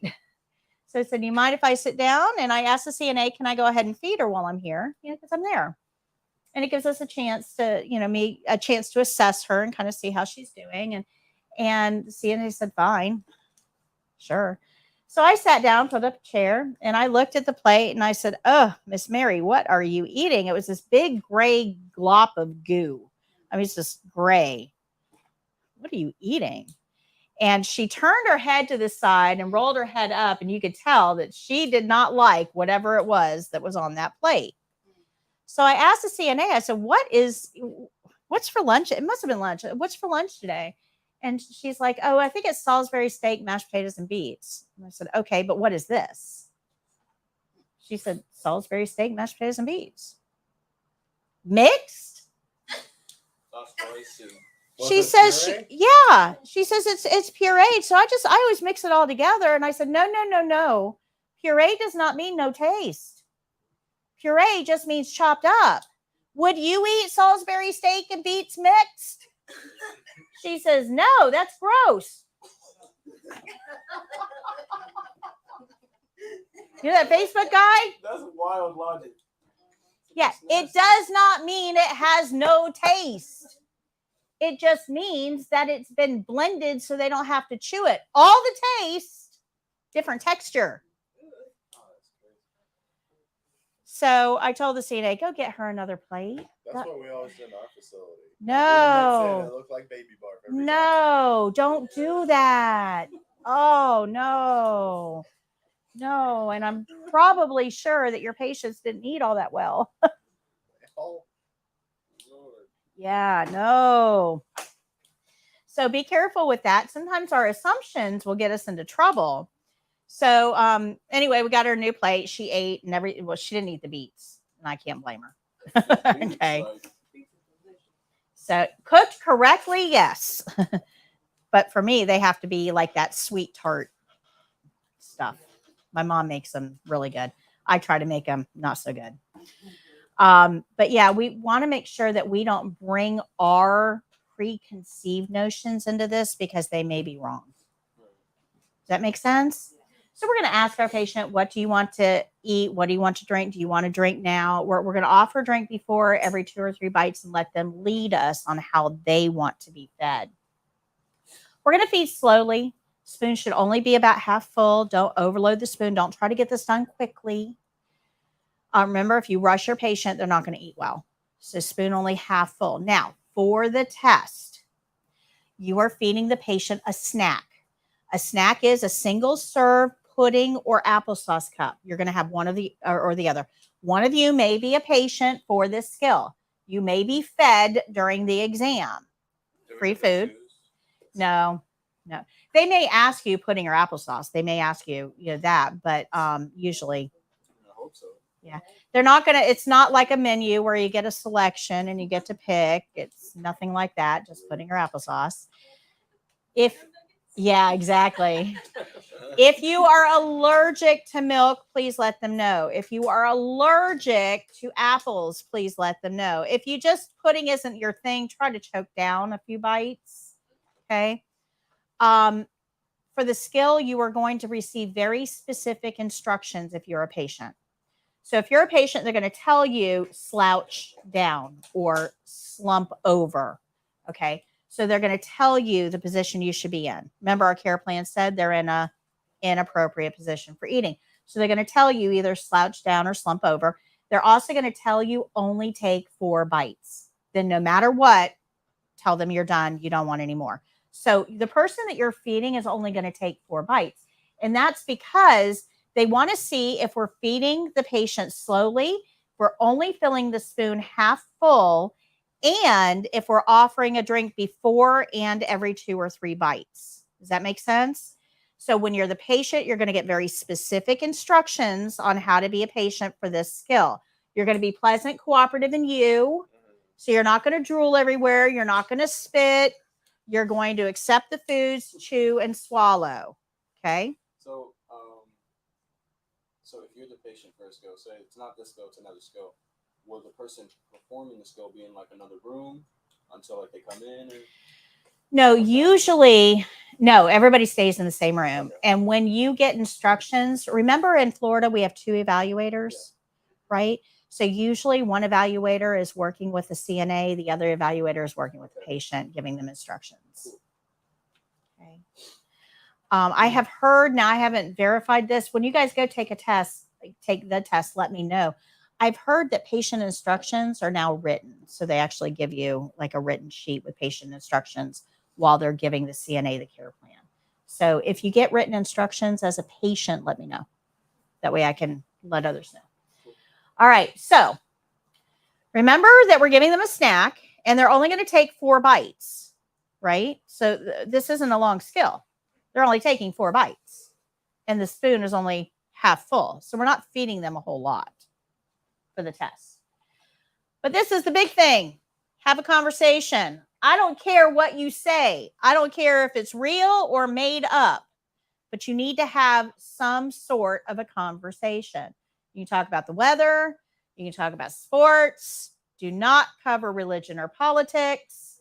You can talk about their life. You can talk about your life. But have a conversation. I will tell you that the secret to being a great conversationalist is not to talk. Oh, you mean just listen? Yep. Okay. Yep. That's the secret to being a great conversationalist. Get people to start talking about themselves. It is everyone's favorite topic. And you got to repeat back to them what they said. Yeah. And make the right noises at the right times. Yep. Mhm. That is the secret to being a great conversationalist. Get people to talk about themselves. Yeah. But you need to have a conversation. We also want to encourage intake if the patient doesn't eat well. Now, remember I told you this patient's only going to take how many bites? 4 bites. So they didn't eat well. So we need to encourage them. You need to use at least one form of encouragement. I'm going to give you 3. Are you sure you wouldn't like just one more bite? That's always a good one. You can always get further with patients by being nice. The second thing that I would say is, would you like something else from the kitchen? Because we've all had those days where we make something, we take a bite, and we're like, nope, not it. Not what I was looking for. Not what I wanted. So maybe your patient is having that day. Maybe the pudding just isn't what they're looking for. Yeah. So we can offer something different. And then I usually let people know that food is available if they get hungry later. Hey, we got a snack center. If you get hungry, let me know. I'll get something for you. That way it encourages their intake. They don't feel like they're rushed, like they're an imposition, or that we don't want to see to their eating needs. Good? Always leave the patient looking better than you found them. Don't leave a bunch of food on their face. So I'll tell you a story about this, about feeding. When we were a testing center, one of the evaluators came out and she was upset. She was upset. And she said that a student got this, or a candidate got this skill, and she's feeding the patient. First of all, she's standing over the patient, feeding them. Okay. And that just, it when you see that happen, you'll see why this is a power dynamic. It rushes the patient. But not only was she standing, she was overloading the spoon and shoving it in and not giving the patient time to swallow, and just shoving the food, I mean, just as fast as she could. And stuff is literally sliding down the patient's face, the other, one of you guys, there's pudding sliding down their face. And she's kind of, turning, not consciously, but she's trying to keep more food from getting in. She started coughing. And the evaluator had to safety stop. And she said, I thought that she was going to aspirate. But it happened so fast. Now, do we really want this person feeding another human? Not like that. That's what the test is trying to weed out. It's not about how perfect are you as a CNA. It's, are you going to kill the patient? That's really what the test is all about. So if you've noticed, right, we're almost done with the class now. If you've noticed, almost every skill that we've gone over, I have told you ways to not kill the patient. I can't even picture that in my head. That's what they're looking for. They're trying to weed out people that are going to put our patients at risk. Okay? So a little bit of common sense here, and you'll be fine on the test. Good? Good. Then, of course, we're going to do our closing.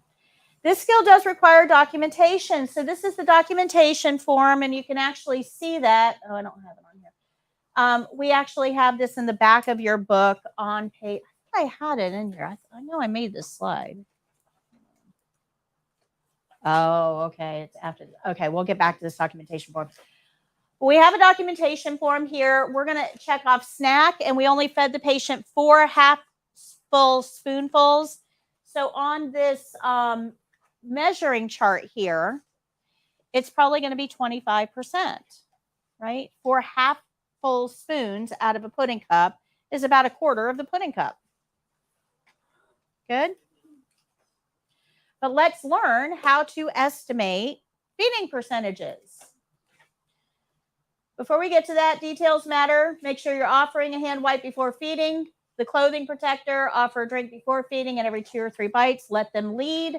Feed slow, spoon only half full, and no childlike feeding techniques. So, guys, no planes, trains, or automobiles for the test. Yep. Oh, no.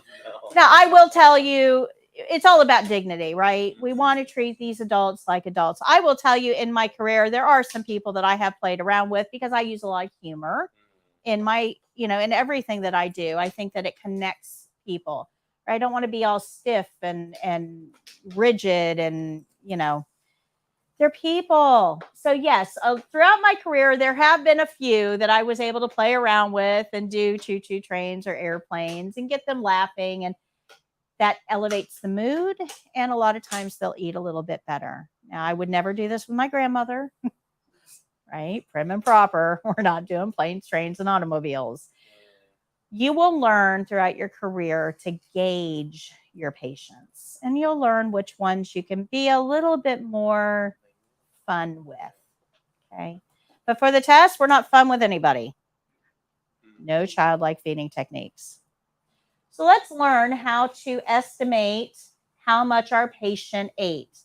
So for the exam and in a clinical setting, we generally use what we call the quarter scale. So the quarter scale means that you are going to document using one of these percentages. So 0% is refused. They didn't touch anything.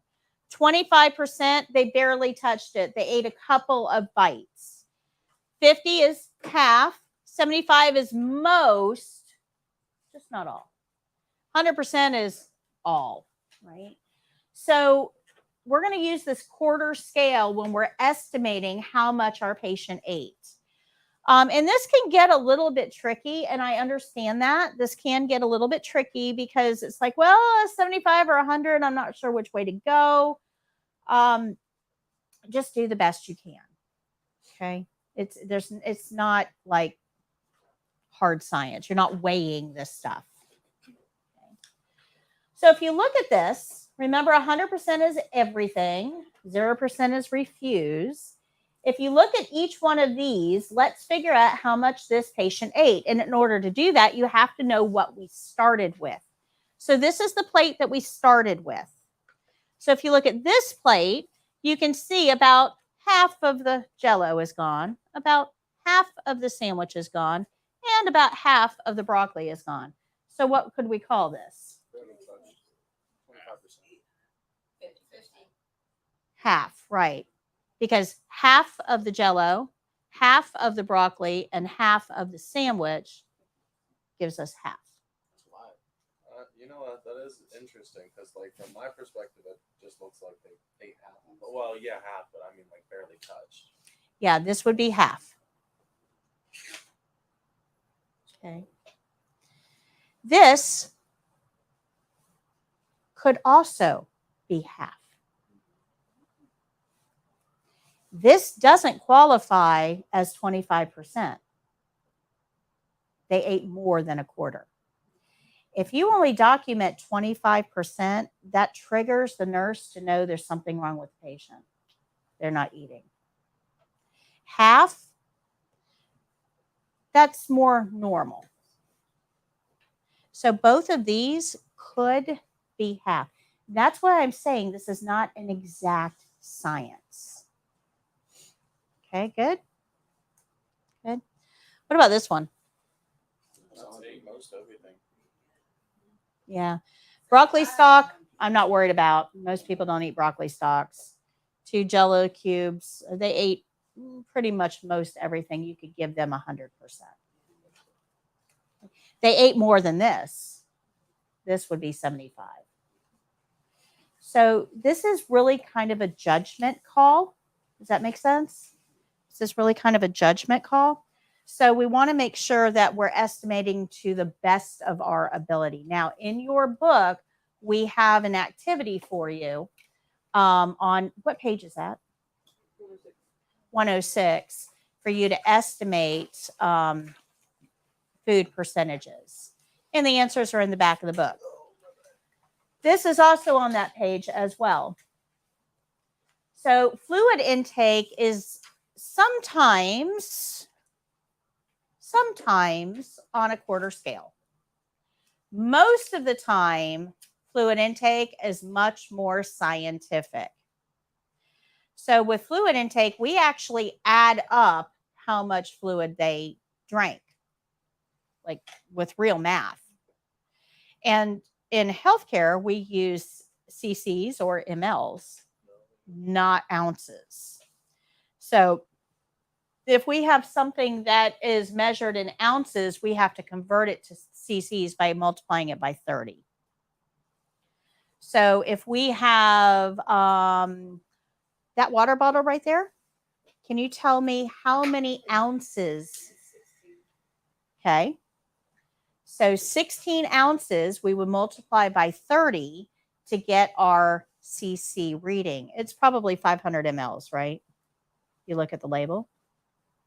Yes. 500 mLs. Yes.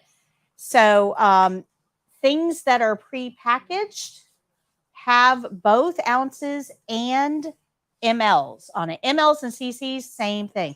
So if you look at yours is probably what, 12 ounces? 9.5. How many cc's? 281. Okay. So that's way more specific. 281. Right? That's very specific. And that's why we use cc's or mLs, because they're way more specific. If you have a prepackaged item, look on the label for the ounces or for the cc's. If you have a cup like this, I would need to know how much this holds and then do the conversion. So if this holds 20 ounces, I would have to multiply 20 by 30 and get 600 cc's. Okay. So you will have one math question on the state exam. You will either have a conversion where they give you a number of ounces and convert it to cc's. So 8 ounces, 8 times 30 is 240. So you may have a conversion problem. You could also have a addition problem. They may say that your patient took in this shift 240 ounces of milk, 120 ounces of juice, and 120 ounces of water. How much of what was the total intake for this person for that shift? Well, 240 plus 120 is 360 plus 120 is 480. So total intake for that shift would be 480. You will usually, not all tests for, by the way, there's 6 different versions of the CNA written test being used at any one time. Not all of them have a math question, but most of them do. So either a conversion question or an addition question. But how do we convert ounces to cc's? What do we multiply it by? 30. Okay. So yeah, page 106 goes through a couple of activities for you. And the answers are in the back of the book, but you can take a look at this. A need says, do you have measurements urine on your page in YouTube, please? Yes, I do. If you go onto my YouTube channel, it's measure and record contents of urinary drainage bag.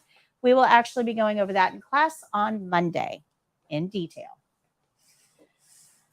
So this helps you identify how to estimate food percentages, and this is a math, conversion, and addition section to practice for that.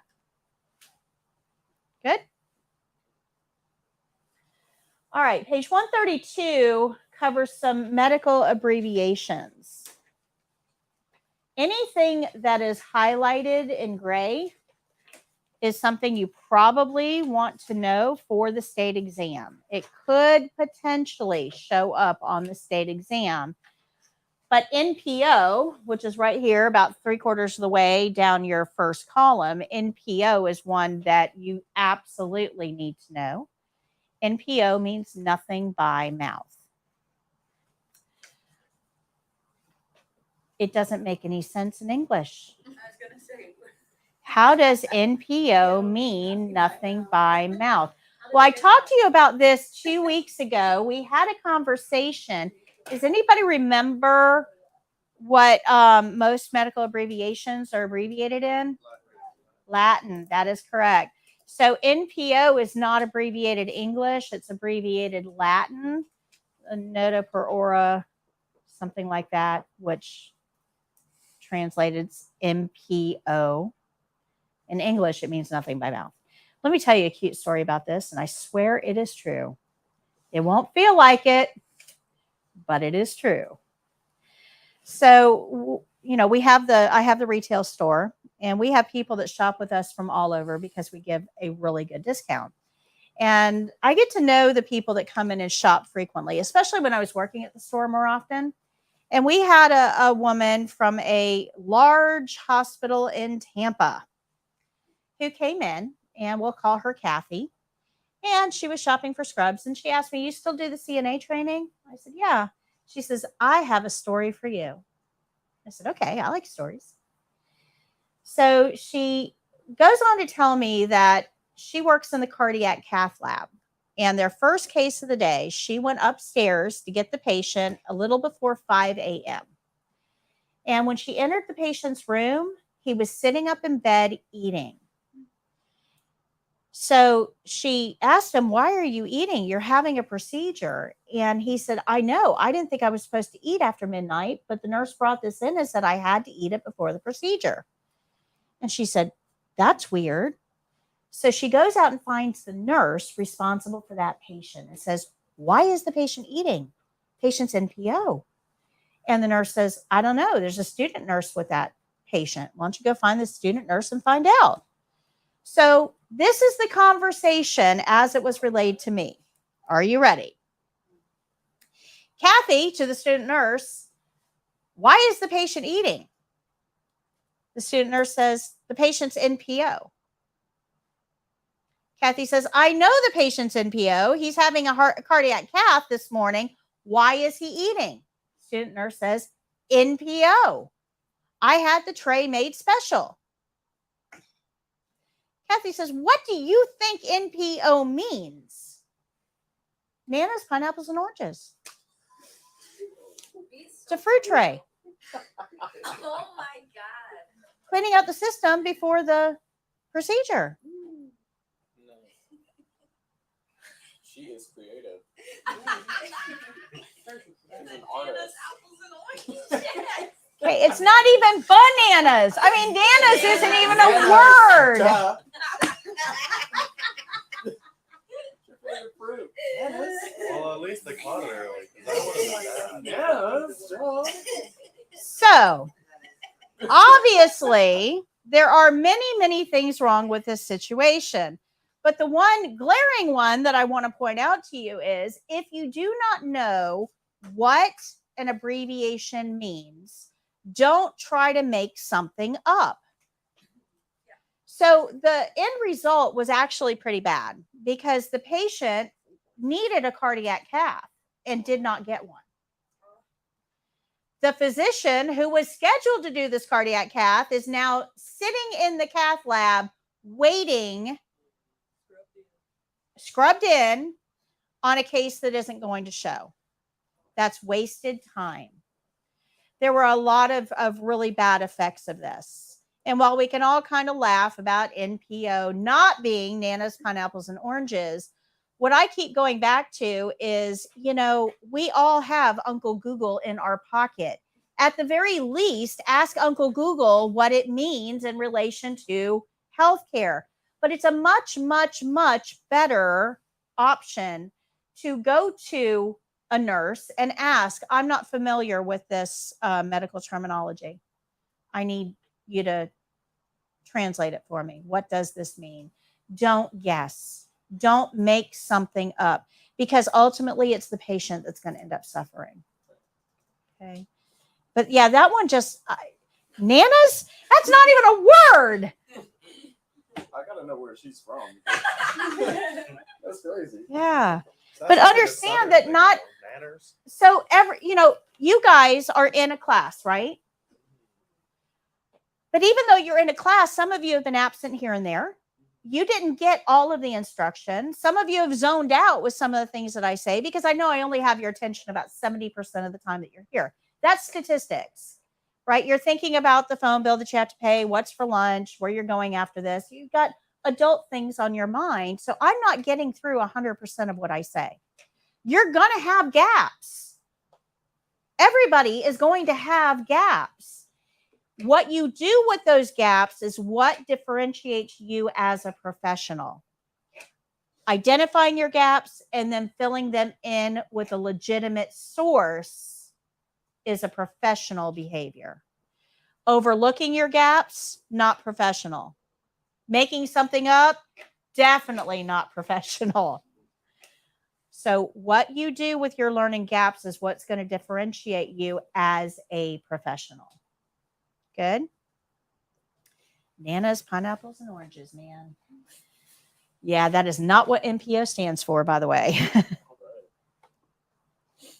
All right, so let's talk about intake and output. So far we talked about this page, the documentation. This one is specifically for food and fluid intake. This is the one you're going to have for feeding. We're going to use that quarter scale for both food and fluid for the test. This is for intake and output. Now, if we're measuring the fluids, we're not going to do that for the test, but if we're measuring the fluids, they would go on an intake and output sheet under intake. If we're not measuring the fluids, then we use the quarter scale. Okay. I have a whole lesson on intake and output that I'm not going to go over with you. On page 107, you're going to want to read that on your own. Okay. All right, so let me show you feeding. I'm going to show you this this video, because it's got good close-ups. You can see how I feed the patient, and then we're going to take our break. When we get back, we're going to get into Peri-Care, and I'm going to teach you respirations as well. Respirations takes me less than 10 minutes to teach you.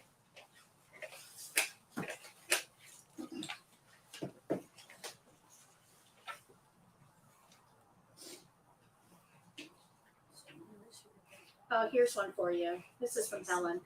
Good morning, Miss Patty, and extend my greetings to all the students. Love y'all.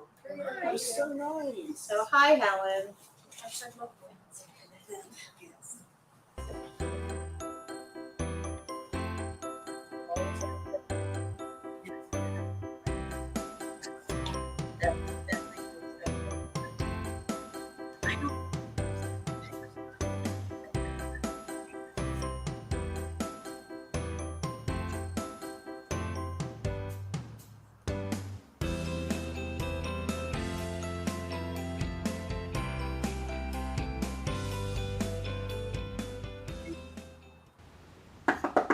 Hello? Hi, Mr. Jones. My name is Patty. I'm your CNA today. Would you like a snack? Yes, please. Okay, I'm going to go wash my hands, get my supplies, and I'll be right back. Can I ask you to sit up straight for me, please? Okay. Thank you.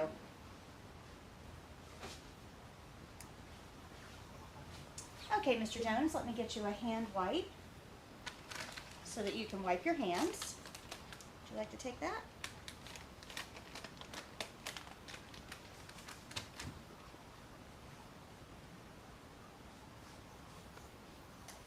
Thank you very much. Let me dispose of this. Okay, can I offer you a clothing protector? Yes, please. I'll just place this on your chest. Okay, it looks like we have pudding. How does that sound? Great. Very good. Can I offer you a drink before we get started? Please. Thank you. You're welcome. Okay, are you ready? Yes. There you go. Do you have any plans for this afternoon? No, I do not. They're showing a movie on the big screen in the activity room. Would you like me to get more information on that for you? Yes, please. Okay. How does the pudding taste? Delicious. Very good. Ready for another? Yes, please. Okay. Can I offer you a drink? Would you like something to drink? Yes, please.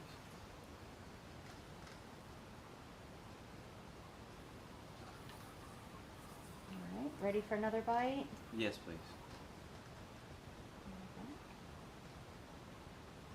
Ready for another bite? I'm actually full. Are you sure you wouldn't like just one more bite? I'm okay, thank you. Can I get you something else from the kitchen? No, thank you. Okay. Let me know if you get hungry later, and we'll get something to eat. We do have food available on the unit. Thank you. I'm going to take the napkin. There we go. I'll remove this clothing protector from you, and we're going to put this in dirty linen.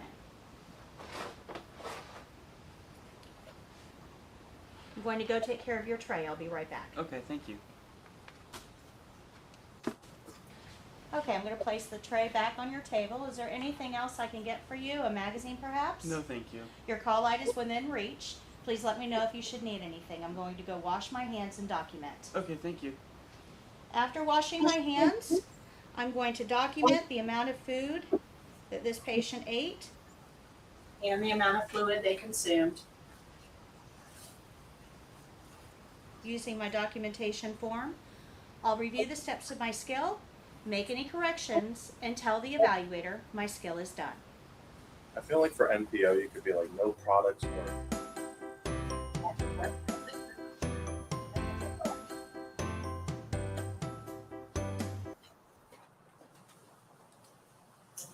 All right. Any questions on feeding?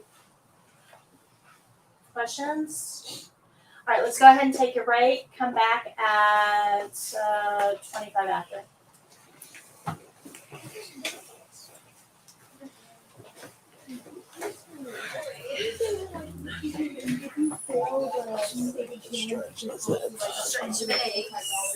Yeah, it's actually just a little bit less because you only have to retake the portion that you missed. Is that like per the state rate or is it like for the entire thing? It's, hold on one second.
when you get your certificate, when you can get Very many vegetables they don't. like Brussels sprouts is one. ASAP, like after the I don't care for Brussels. but yeah, so I'll meet you there. Like, just want to be real quick. Yeah.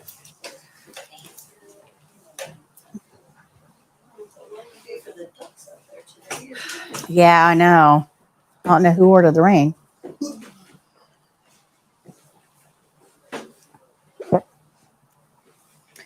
All right, Peri-Care. Big skill. So with Peri-Care, there's a lot of principles involved here. Of course, we're going to follow the care plan. We're going to do the opening. You want to let them know we're starting? They're out there just hanging out, losing track of time.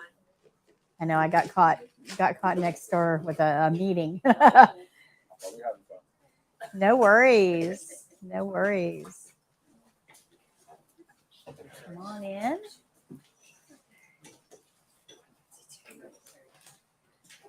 Okay, so Peri-Care. We're, of course, going to follow the care plan because we always do. We're going to do the opening. Every skill starts with the opening. Every opening starts with a knot. We're going to evaluate if we need gloves. We're going to use a barrier because we have supplies. Our patient's going to be uncovered. We need linen rolls, scoot and roll, washing rolls, basin cleaning, and the closing. There's a lot going on here, guys. And then on top of all that, we have to do the skills specific. So this skill has a lot of steps to it. It has a lot of little things that could potentially be missed. So we're going to go through this in pretty great detail. I'm going to explain every step with graphics, and then I'm going to show you the video with close-ups. So you also have step-by-step instructions in your book on page 153. This skill has a lot of supplies. You can see them on the bottom here. You have to learn the supplies. There's no real way around that. So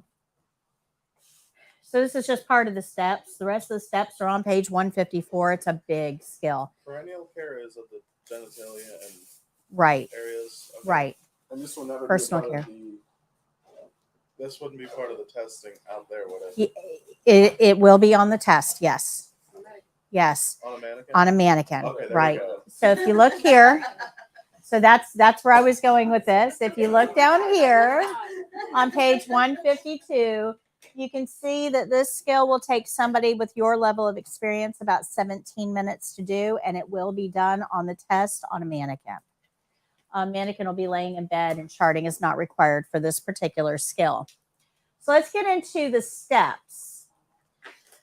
In order to understand how to do Peri-Care, we have to kind of discuss what incontinence is. Because our care plan, well, let me go back. I didn't read you the care plan. So our care plan is actually pretty short. Care plan tells us the female patient has been incontinent of urine and needs perineal care. The pad under the resident is wet, but the hospital gown and bedding is dry. Guys, that's a miracle. It never happens that way. Yeah, the gown is going to be wet. The bedding is going to be wet. We're going to change it all. Yeah, everything's going to be wet. But for the test, it's a mannequin. Nothing's actually wet. We're pretending. So they're just going to have us clean the patient and change the pad. That's what they're grading us on here. Okay. But let's talk about incontinence. In order to understand incontinence, we have to talk about continence. So what does it even mean? Continence is the ability to hold your own urine.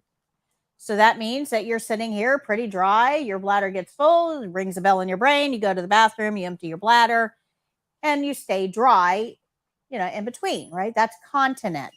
And most people are continent. The way the urinary system works, this is 5th grade review. We're not getting into this very deep, but you have 2 kidneys. Those kidneys filter blood 24 hours a day. They pull out impurities and create urine. So excess fluid and waste products are what urine is created from. Those kidneys work 24 hours a day. So they create drips of urine that drip, drip, drip, drip, drip, drip 24 hours a day down these two tubes called ureters into the bladder. So kidneys filter blood, produce urine. That urine drips down tubes and goes into the bladder. There's a little valve down here at the bottom of the bladder that holds the bladder closed. As those drips go down into the bladder, that valve keeps them there. Go ahead. I'm so sorry. Have a good day. Have a good weekend. Thank you. So that valve holds that bladder closed. So as those drips go in, the bladder is just going to hold it until we have enough in there to make a bathroom trip worthwhile. Okay, good. So continent means kidneys produce urine. Urine drips down tubes into the bladder. A valve holds that urine into the bladder until we go to the bathroom. That is what continent is. Incontinent, same system. Still have kidneys, filter blood 24 hours a day, drip, drip, drip. Those drips still fall down tubes called ureters into the bladder. Drip, drip, drip. There's nothing wrong here. The thing that is broken is the valve. Can that be fake? That's what's broken. We're going to get there. That's what's broken. So these drips don't accumulate in the bladder. There's nothing to keep them there. So where do they go? Out. Yeah, out. So that means that our patient is drip, drip, drip, drip, drip, drip, always wet. Okay, good. Makes sense? So when we have an incontinent patient, the thing that's broken is the valve. Okay.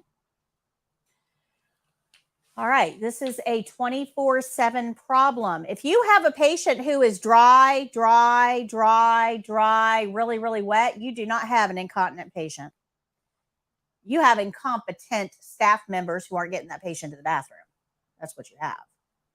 You don't have an incontinent patient. Incontinent patients are going to be wet all the time. Drip, drip, drip. Does that make sense? Mm-hmm. But adult urine isn't like baby urine.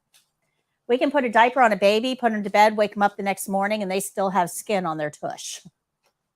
Adults, our urine is way more acidic. So babies are on a very controlled diet. They're eating formula, breast milk, rice cereal, things that are very mild in the system. And the acidity of our urine is dependent on what we eat. So as adults, we eat a lot of acid, a lot. Coffee, acid. Soda, acid. Wine, acid. Most of the food we eat is acidic. It alters the pH of our urine. So adults don't have the same urinary protection as babies do. Put a diaper on a baby, they'll still have skin. Put a diaper on an adult and leave them overnight, that acid will lay against the skin. Anybody know what acid does to the skin? Burns it. It eats into the skin. You will cause sores to form. So when we have an adult patient, we need to understand if they're incontinent, they can't be left alone without being cleaned for very long before that acid starts to eat into the skin. Okay, that means that we are going to clean and change them every 2 hours around the clock. Now, we don't call these things diapers. They're called adult briefs. They may even be called Depends, but we do not call them diapers. They are not babies. So when we have adult briefs, we have to understand what they actually do. Yes, they hold urine. Yes. But they also hold in body heat and block out light and contain moisture. So we end up with warm, dark, moist. What grows there? Everything bad. Everything bad. So when we have adult briefs on our patient, we definitely need to make sure that we're taking them off, cleaning the skin, and putting a new one on every 2 hours around the clock, or our patient is going to end up with infections. Okay? Warm, dark, moist. Never a good idea. It's a much better option to have our patient open to air if they're in bed. Now, if they're out of bed, adult brief is indicated because that's a dignity issue. Nobody wants to wet themselves in public. So out of bed, adult brief, we're going to change it and clean them up every 2 hours around the clock. But if they're in bed, there's a better way. Instead of having an adult brief on them, we leave them open to air on a pad. This is actually what the pad is supposed to be used for. We use it as a barrier more than we use it for this. This pad goes between the mid back and the thighs. That's where it's positioned. Not way up here. It goes under the toileting part of the patient. When it goes under their hips, it's going to collect the urine as it comes out. Remember, drip, drip, drip. So as this urine comes out, it's going to spread along that pad, which means it's not right up against the skin. It also allows air and light to circulate, so we reduce the amount of infections and skin issues with our patients if they're open to air on a pad. But let's think about that pad for just a second. Do you remember me saying room temperature always wins? You guys remember that? What's body temperature? 98.6. Urine, when it comes out, it's actually just a touch warmer because urine is held up here in our furnace area. So urine, when it comes out, it's about 101 degrees. Room temperature, about 7. Let's just make easy numbers, 75. Okay. So if we have 101 degree urine hitting 75 degree air, that urine's going to cool down really quick. So that pad is actually going to feel cold, wet, maybe a little slimy to our patients. If you were laying on that pad, what's the first thing you would want done? Change the pad. Get them on a dry pad. Then we're going to clean the skin. And now we're going to put them on a clean pad now that we have clean skin. So this skill is actually going to require 2 chucks changes. 1 to get them comfortable and 1 after we've cleaned. Okay, good. Questions? Okay, and that's what this is telling you. Remember that warm urine is going to cool rapidly when exposed to air. So let's change that pad first. So that's what Peri-Care is all about. It is an incontinent patient, which means they can't control their urine, drip, drip, drip all the time. We're going to change the pad. We're going to clean the patient, and we're going to change the pad again. Now, the way we wipe is going to be important because we don't want to allow bacteria into the urethra. We're going to talk about that in a minute. So let's review our washing skills. First, we don't add soap to the basin. This should all be familiar to you. If it's not, please let me know.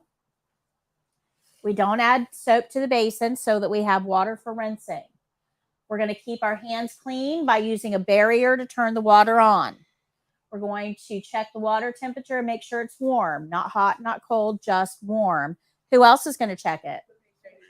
The patient. That's correct. We're going to change that water if it gets cold or soapy. And we're going to wash, rinse, and dry all areas.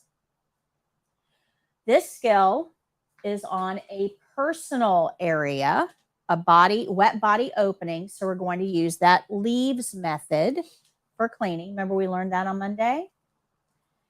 And we use the leaves method if we're washing any wet body openings. And right now we're washing the genitals and the anal area, which are wet body openings. So we need that leaves method. Cold water is uncomfortable. Let's change it if it gets cold or soapy. And we're going to keep our surface dry by putting a pad under the patient while we clean. So I wasn't here Monday. Can I get like a quick rundown on what leaves is? Sure. You'll probably want to go back and watch the video, watch the replay. That's on the email? But, yep. Okay. But here's a washcloth folded in half and in half again. So we're familiar with these, right? Instead of looking at it as a square, I want you to look at it as a diamond. Put the free corners at the top. Tuck your 2 side corners in. Now we can clean something with this surface. Fold it over. That traps the contamination underneath, giving us a new cleaning surface. We can clean something with that. Fold that over. giving us a new cleaning surface. We can fold that over, giving us a new cleaning surface, and fold that over, giving us another new cleaning surface. So it's a way of washing without cross-contamination. Okay. So we're going to use the leaves method. We don't use lotion for this skill, so that checkpoint doesn't exist for this one. And of course, we're going to follow that care plan. The care plan says the female patient has been incontinent of urine and needs Peri-Care. The pad under the resident is wet, but the hospital gown and bedding is dry. Now, the one thing I want you to understand is that every bacteria in the world is trying to get into a bladder. Bladder is the ideal breeding environment. It's warm, it's dark, it's moist. Yes, we already know that. But it also has an all-you-can-eat buffet and an open bar. Now, what I mean by that is inside your bladder are certain proteins and enzymes that bacteria use to procreate. Because bacteria don't need little boy bacteria and little girl bacteria to have baby bacteria. It doesn't work that way. All bacteria need are the right conditions and fuel sources, and then they zip themselves in half and become two. Okay, so everything that bacteria needs to make that happen is inside the bladder. Bacteria are trying to get in. Now, we happen to have some bodyguards posted in our urethra, which is the tube from the bladder to the outside world. We have some white blood cells that hang out there, and they're looking for any bacteria that are trying to get in. And as long as it's just one or two bacteria here and there, those white blood cells are able to do a fantastic job and keep them from entering. But if we bring a whole bus full of bacteria, those couple of white blood cells aren't going to be able to get all of the intruders, which means we're going to get bacteria in our bladder. And once they're in the bladder, they're really, really hard to get rid of. Okay. So the way we wipe counts. Now, this is much more critical in women than it is in men. And that's because in females, our urethra is only about as long as our pinky. That's it. That's it. So bladder, outside world. That's not far for a bacteria to go. That's like a day trip. Okay. Not far. So if we allow bacteria by the busload to get into our urethra, it's not hard to see how they could invade the bladder pretty quickly. Males have a lower infection risk because their urethra or tube from the bladder to the outside world is a little bit longer because it has to go through all of that penile tissue. So anatomy, it's a little bit longer, more white blood cells, more chances of the invaders getting caught, less infection risk. So for the test, we're going to demonstrate this on a female mannequin because the risk is higher. Okay, good. Now, there is a content warning here. I'm going to show some graphics that may be sensitive for some viewers at home. Please be aware that I'm going to show you the proper wiping technique with these graphics. They are animated graphics. They're not real, but just for those of you at home. All right, so our steps here are that we're going to start with the opening. We're going to get a barrier and our supplies. None of this should be new to you so far. We're going to use a privacy blanket because our patient is going to be uncovered. We're going to fill the basin and ask the patient to check the water temperature. We're going to use gloves because we're cleaning personal skin. And the first thing our gloves should touch is the patient. So we want to put our gloves on after we've done all of our prep work. First thing that we want to do is change that chucks out. And we're going to remember this using the clean rolls toward me, dirty rolls away. So we're going to change that chucks out from under the patient. We want our patient on a comfortable, dry chucks. But we have a wet butt on a clean chucks. At the end of this skill, we want to change that chucks out again because it's going to be soiled, you know, with the urine that's on their backside. Yeah, butt juice. We're going to roll that blanket up. And when we roll the blanket up, we're going to roll it underneath. And when we do that, if we grab that gown at the same time and roll that whole thing under, what that does is at the end of the skill, when we want to pull that gown back down, we will have dirty gloves. We actually don't have to touch the gown, because if we roll it in the blanket underneath, when we unroll the blanket, which we're going to take away, it's spreading that gown out without us touching it. Okay. You'll see that on the video in detail. We're going to cover the thighs with a towel. We want to be very careful here to only expose the area that needs exposed.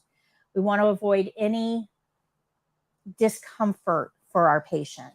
This is clinical, where they've got the blanket rolled to here. They've got a towel over their legs. The only area that's exposed is where we're washing.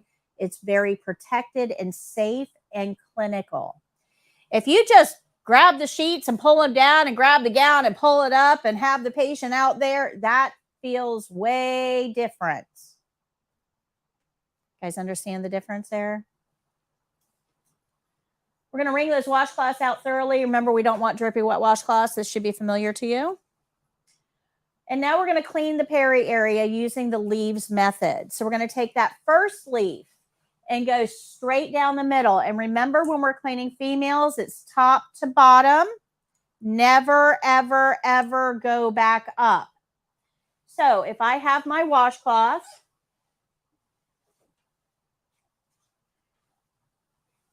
in my hand, and I've tucked in the two side corners, and I have the free leaves at the top, I'm going to take this and go right down the middle.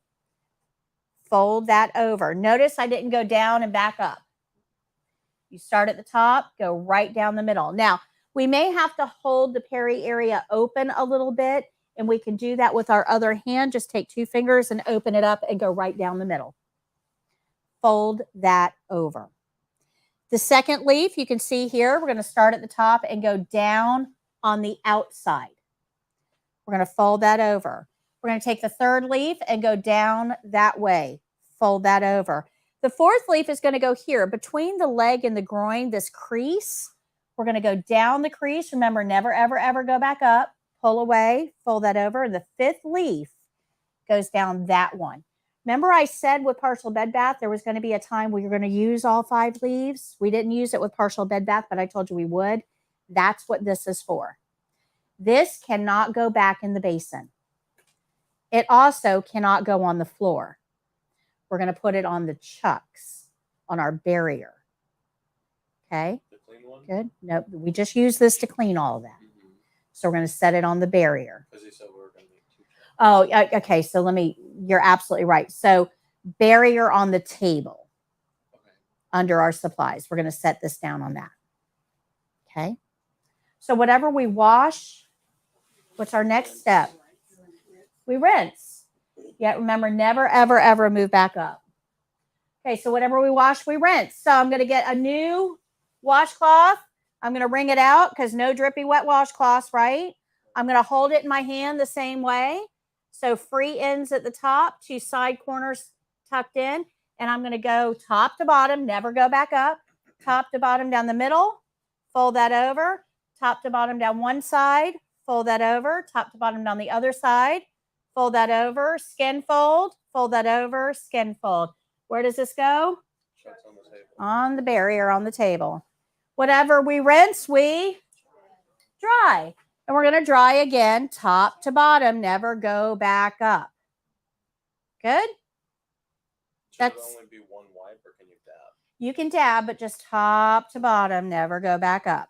Never go back up. Never go back up. Yep. Okay, good? That's the hard part of Pericare. Oh, that's easy. That's the hard part of Pericare. All right, but we had this patient laying on a pad that had urine on it, so their butt is probably all wet with urine. So what do we need to do? Yeah, we need to clean their butt. Absolutely. Oh, very good, very good. So before we do that, though, remember our patient's exposed, right? All their private areas are flapping in the wind here. So we want to get them a little more comfortable. So we're going to unroll that gown in the blanket, remove the towel, And that way they are covered on the front before we scoot and roll so that they end up in the middle of the bed. And then we're going to wash the back side. We're going to use that leaves method again. So another wet washcloth, wrung out, and I'm going to soap 4 corners this time. So soap, soap, soap, soap. And then I'm going to clean. Our patient is laying on their side. Now, I'm going to tell you, mannequins don't lay on their sides. If you ever played with a Barbie, they do not lay on their sides. So the evaluator is going to hold this mannequin for you. You won't have to ask them to. They'll automatically do it. They'll reach over and hold the mannequin to free your hands up. Real people can lay on their sides. You don't need help with a real person, but mannequin you do. So I'm going to take my soapy washcloth. Remember, it's been wrung out. And I'm going to start at the anal opening and move up. So I'm going to go right up the middle crease. I'm going to fold that over. I'm going to clean one buttocks. Fold that over. Clean the other buttocks. Fold that over. And once more, right up the center crease. Because that center crease acts as a riverbed. So all the urine that's coming out, that's dripping out, is going to go right up that center crease. So we try to get it twice. This is going to be set aside on the barrier. Don't put it in the basin. We're going to get our last washcloth. We're going to wring it out really well, and we're going to rinse. No soap. So I'm going to hold it in my hand, same way. It's just a square. We're going to turn it into a diamond, put it against my hand, tuck in my 2 side corners, and we're going to rinse the same way we washed. Up the middle, fold that over, one cheek, fold that over, the other cheek, fold that over, once more up the middle. Remember, you're always moving away from that anal opening. And then we'll set this aside too. And then whatever we rinse, we dry. Oh.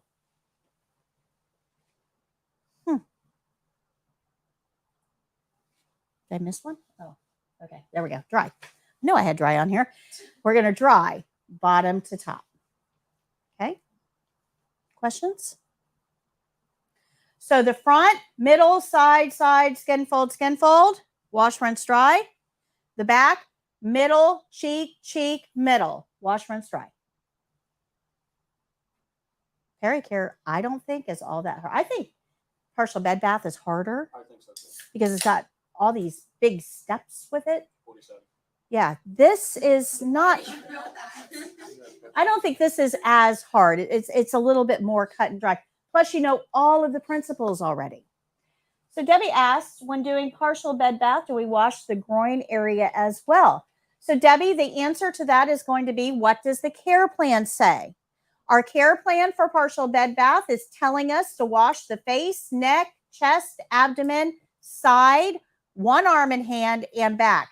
The groin is not mentioned in there. So partial bed bath for the test is not going to include Peri-Care. Okay.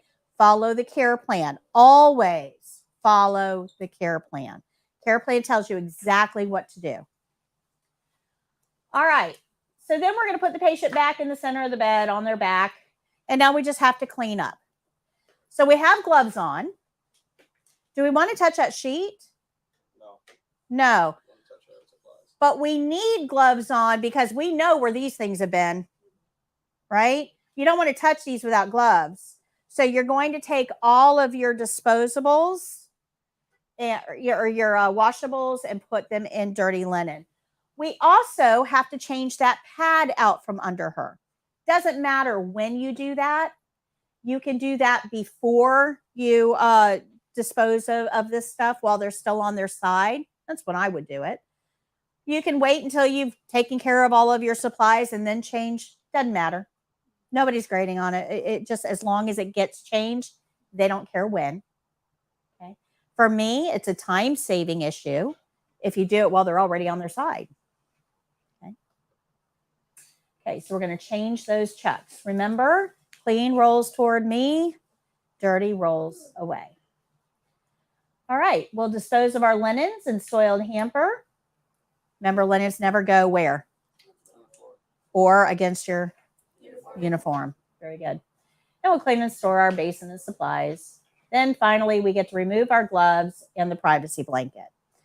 Remember that you have to touch the privacy blanket after you remove your gloves because you're going to touch that sheet. It's going to go right up next to their face. Good. Then we just do the closing. Any questions on this? No? Pretty easy, I think. It's a big skill, though. Oops. Big skill. Let me show you the video for this one.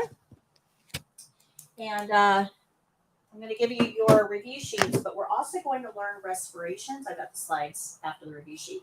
I'm going to show you respirations today as well. You should have a little bit of practice time, too.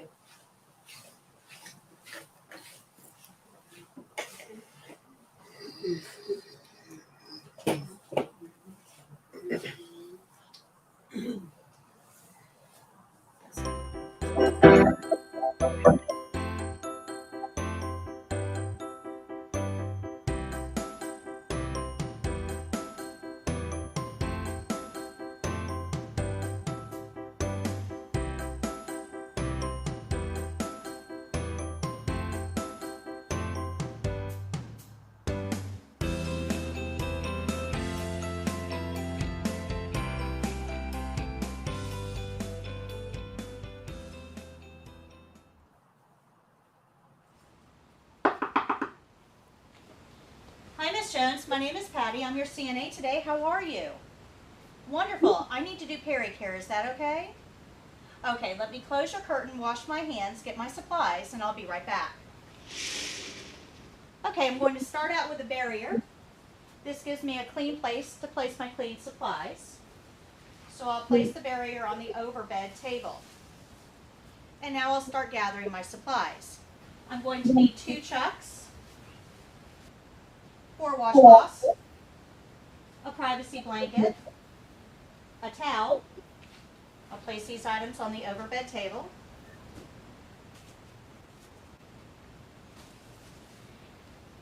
I'll need a basin and soap.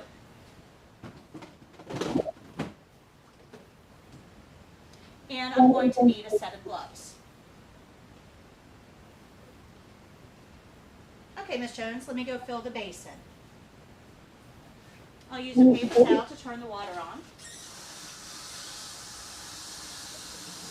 I'll make sure it's warm. Not hot, not cold, just warm.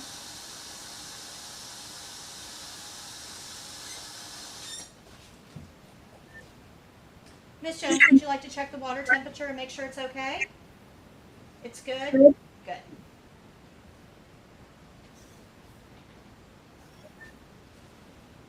I'll place my washcloths in the water. Okay, Miss Jones, I'm going to place this privacy blanket over you. This is going to help keep you warm and protect your privacy while we do this skill. I'm going to spread the blanket out, being careful not to shake it or snap it.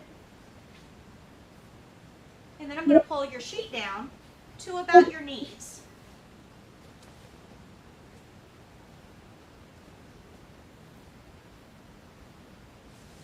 Now I'll get my chucks ready for use.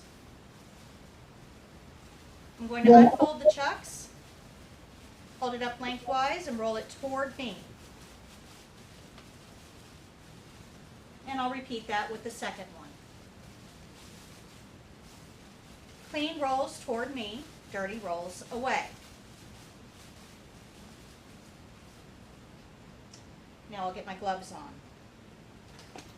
Okay, Miss Jones, in just a moment, I'm going to ask you to scoot toward me, and we're going to roll you onto your left side so I can change the chucks that's under you. I'll place one of the chucks on the bed. Miss Jones, can you scoot toward me, please? Thank you. And roll up on your left side. 1, 2, 3. I'm going to roll the dirty chucks toward the patient. Tuck it under her hip. Unroll the clean one and tuck it under the soiled. Miss Jones, can you roll back onto your back, please? Thank you. And scoot to the middle of the bed. Okay, I'll come around to the other side of the bed now. Miss Jones, can you scoot toward me, please? And roll up on your right side. 1, 2, 3. We'll remove the soiled chucks from the bed and unroll the clean one.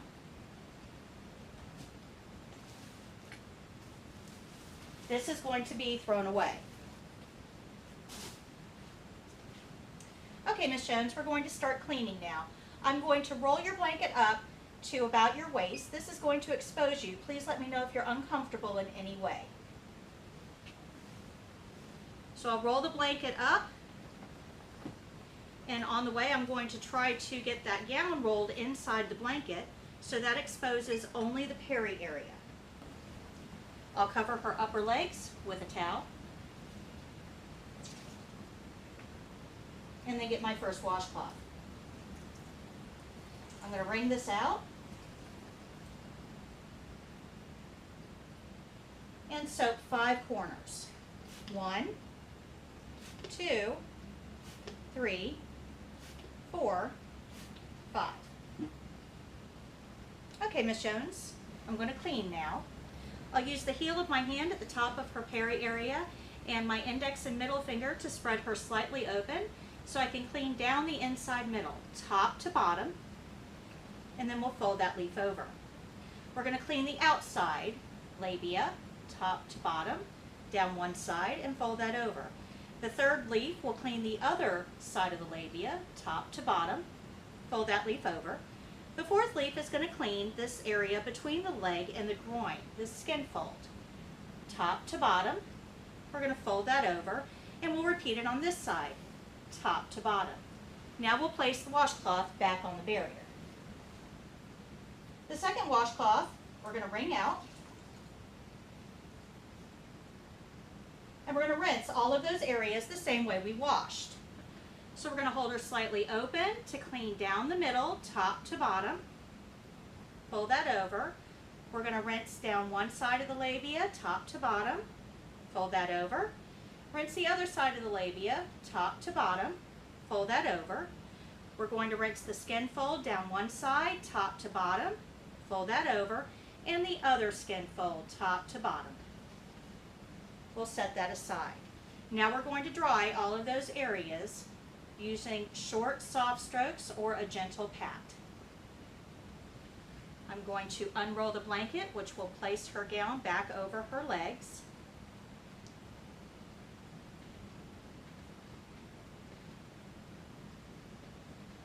Okay, Mrs. Jones, I'm going to scoot you toward me now, and we're going to roll you onto your left side so I can clean your back side. Go ahead and scoot toward me, and we're going to roll you over onto your left side. 1, 2, 3. The evaluator will hold the mannequin in place for you to complete your cleaning of the patient's backside. Okay, I'm going to take the fourth washcloth, wring it out really well, and we're going to soak 4 corners. 1, 2, 3, 4. I'm going to start at the anal opening and go up the center crease, right up the middle, and we'll fold that leaf over. The second leaf will clean one buttocks. We're going to fold that over. The third leaf will clean the other side of the buttocks. We'll fold that leaf over. And the fourth leaf will clean from the anal opening up the center crease one last time. We're going to set that aside. Whatever we wash, we rinse. So I'll wring that out. And I'm going to rinse the same way we washed. So from the anal opening up the center crease, fold that over. One buttocks, fold that over. The other side of the buttocks, fold that over. And once more up the center crease. And then we'll dry all of those areas. Okay, Ms. Jones, I'm going to change that pad out from under you so you're on a nice clean pad. We'll roll the soiled chucks toward the patient and tuck it under her hip. Unroll the clean chucks and tuck it under the soiled. Ms. Jones, come on back, please. And scoot to the middle. Thank you. Okay, Ms. Jones, go ahead and scoot toward me. And roll up on your right side. 1, 2, 3. Thank you. We'll remove the soiled chucks from the bed and unroll the clean. Okay. Go ahead and scoot back to the middle, please. This is going to be thrown away. Okay, Ms. Jones, I need to put all of my soiled items away and clean my basin. I'll be back in just a moment to get you situated. These items will go in dirty linen. And the basin is going to be cleaned the same way we clean everything else. We'll dump the water into the sink, rinse the basin.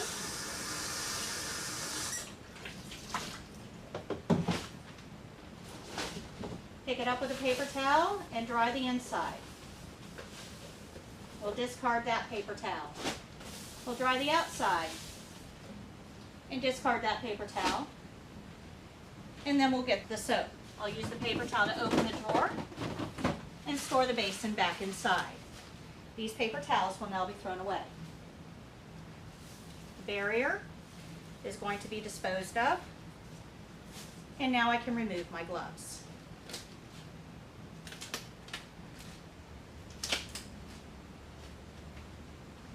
Okay, Ms. Jones, I'm now going to gather the privacy blanket up and pull your sheet back up. So I'll collect the privacy blanket by lifting from the bottom or underside of the blanket. I'm going to pull the sheet up and ball the blanket up into a ball. That way no trailing edges will contaminate other surfaces. Okay, Ms. Jones, let me go put this in dirty linen.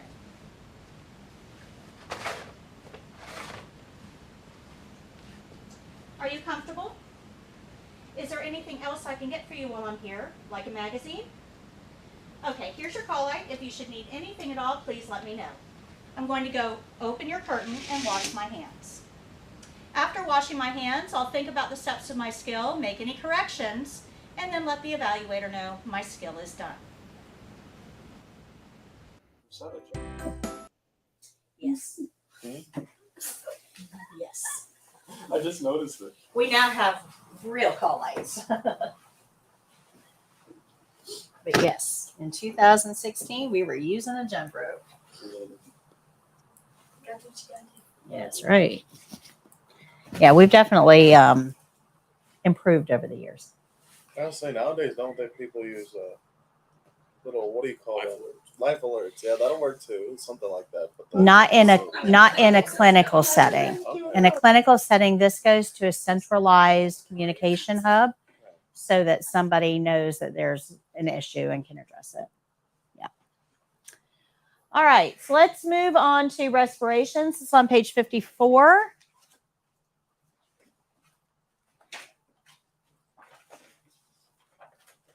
You already know all of this.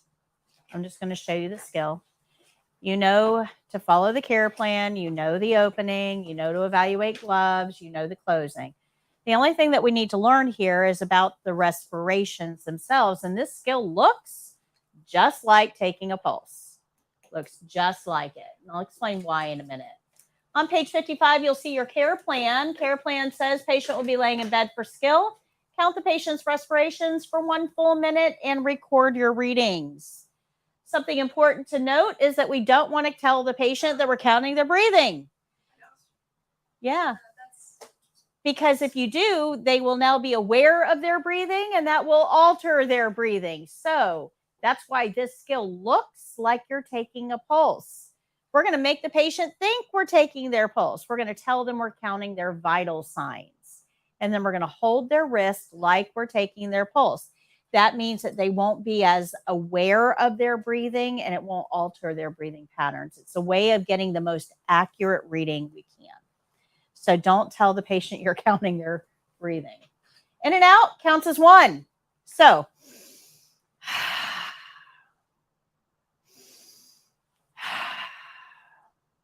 okay, so in and out counts as 1. It doesn't matter whether you start counting on the inhale, on the hold, or on the exhale. Doesn't matter. The whole thing counts as 1. So if you start counting and the patient is mid-breath, you count it because the whole thing is counted as 1 cycle. Okay? Does that make sense? So in and out counts as 1. We're going to report this over a full minute, but that doesn't mean we always have to count over a full minute. We can count for 15 seconds, multiply that by 4 to get our full minute. How do we know which method is right? The care plan. Yep, normal value is between 12 and 20. That's what we're hoping for. What do we do if we get under 12? Yeah. What do we do if we get over 20? Tell the nurse. We're just looking for something that's not in that range. And of course, we want to document this. What happened to that? We want to document this on our documentation form. Come back. Come back.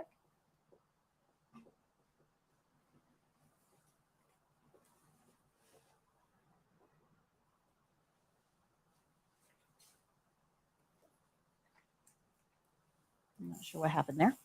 Okay, so we're going to document this on our documentation form in the space provided. There's nothing really to this skill. As long as you remember not to tell them that you're counting the respirations, make them think they're counting your or you're counting their pulse, and you count for 1 full minute and record your readings.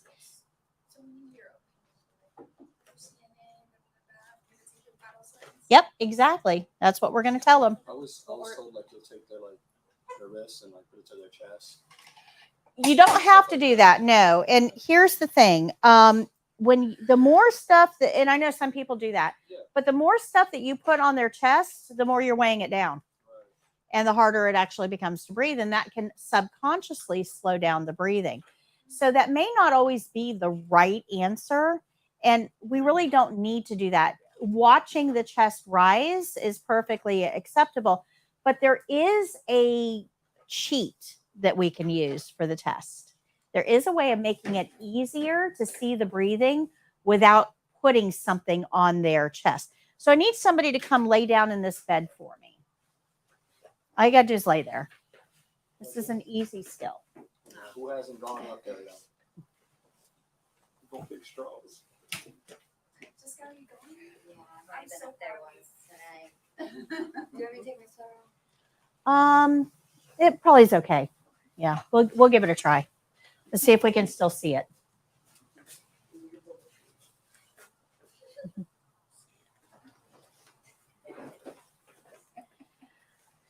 All right. So let me fix that pillow for you since you're going to be here a minute. Is that better? Yeah. Okay. All right. So now if everybody looks at her tummy, you can probably see it going up and down because of the angle that you're at. But it probably isn't like super clear. I mean, you got to work at it to see that tummy going up and down. But there's something you can do to make this a little bit easier. So all you got to do is breathe. I'm just going to straighten this out just a little bit so they can see. Oh, wow. That was a huge difference. Huge difference, isn't it? Yeah. So I did not change her breathing at all. What I changed was your ability to see it. I used psychology. Get out of here. Seriously, I changed your ability to see it. So our attention is drawn to movement when it's a contrasting color. This is what kept us safe in saber-toothed tiger days, right? When tigers would run through the forest and we could see the blur of color. Your attention is drawn to movement when it's a contrasting color. So you can use this on the test. You can put an alcohol pad on their tummy to be able to see the breath in and out. And it makes it much, much easier to count the respirations. But remember who else has to count? Who else is counting? The evaluators.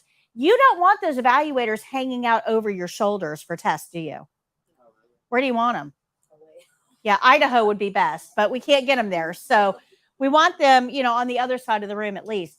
If you do this, they're able to count the respirations without having to be right on top of you. So it helps reduce your anxiety too. So how would you go about making that seem natural to the person without telling them? Okay, so great question. So here's the thing about alcohol pads, and that's why we use this. It's lightweight, it's not going to alter their breathing. But the reason that I specifically use an alcohol pad is because it's mystical, magical, and medical. If you put an alcohol pad on somebody's tummy and say, I just need to lay that there for a second, she'll say, okay. Because it's medical and she assumes I'm going to need it for something, and she usually won't question it. And if she does question it, I can give her a non-answer like, that's for later. And she'll go, okay. It's funny because alcohol pads are one of the few things that patients don't really question. They're kind of used to them being around in healthcare The other reason that I use it is it's lightweight. It's not going to interfere with her breathing. It's a contrasting color, so I can see it pretty easily. And it's disposable, so I can throw it away at the end if I need to. Okay, does that make sense? That's pretty cool, isn't it? Very cool, too. So instead of putting our hand on their stomach, which we can feel the breathing that way, but you're probably over a full minute going to lean in. So that can affect their breathing. This is a much better option. Does that make sense? Good. All right. So let me go through this skill from beginning to end. I'm going to do my opening. I'm going to simulate hand washing for the sake of time. I'm going to say start out loud. And when I do, I want you guys to count the breaths quietly to yourselves until I say stop. And then you can write down your reading if you want to on, in your book. And after I'm all done, I will tell you the number that I got. And we'll see how close we are. For the test, you need to be within 2 breaths in either direction of the evaluator's reading. So if the evaluator got 14, if you got 12, 13, 14, 15, or 16, you are accurate. That is a huge margin of error. Okay. So good. If you can't see, you can move yourself to a place where you can. And we're going to count these respirations at the same time. So here we go. Hi, Ms. Jones. My name is Patty. I'm your CNA today. How are you? Fantastic. I need to get your vital signs. Is that okay? I'm going to close your curtain. Let me go wash my hands, and I'll be right back. I have clean hands. All right, I just need to lay this here for a minute. And let me have your wrist. We're going to keep that elbow supported on the bed. Remember, you don't want to do this for a full minute. Elbow on the bed. I'm not going to take her pulse. I don't have her. I'm holding her hand, people. That's all I'm doing here. Okay. And can everybody see? All right. Ready, set, start.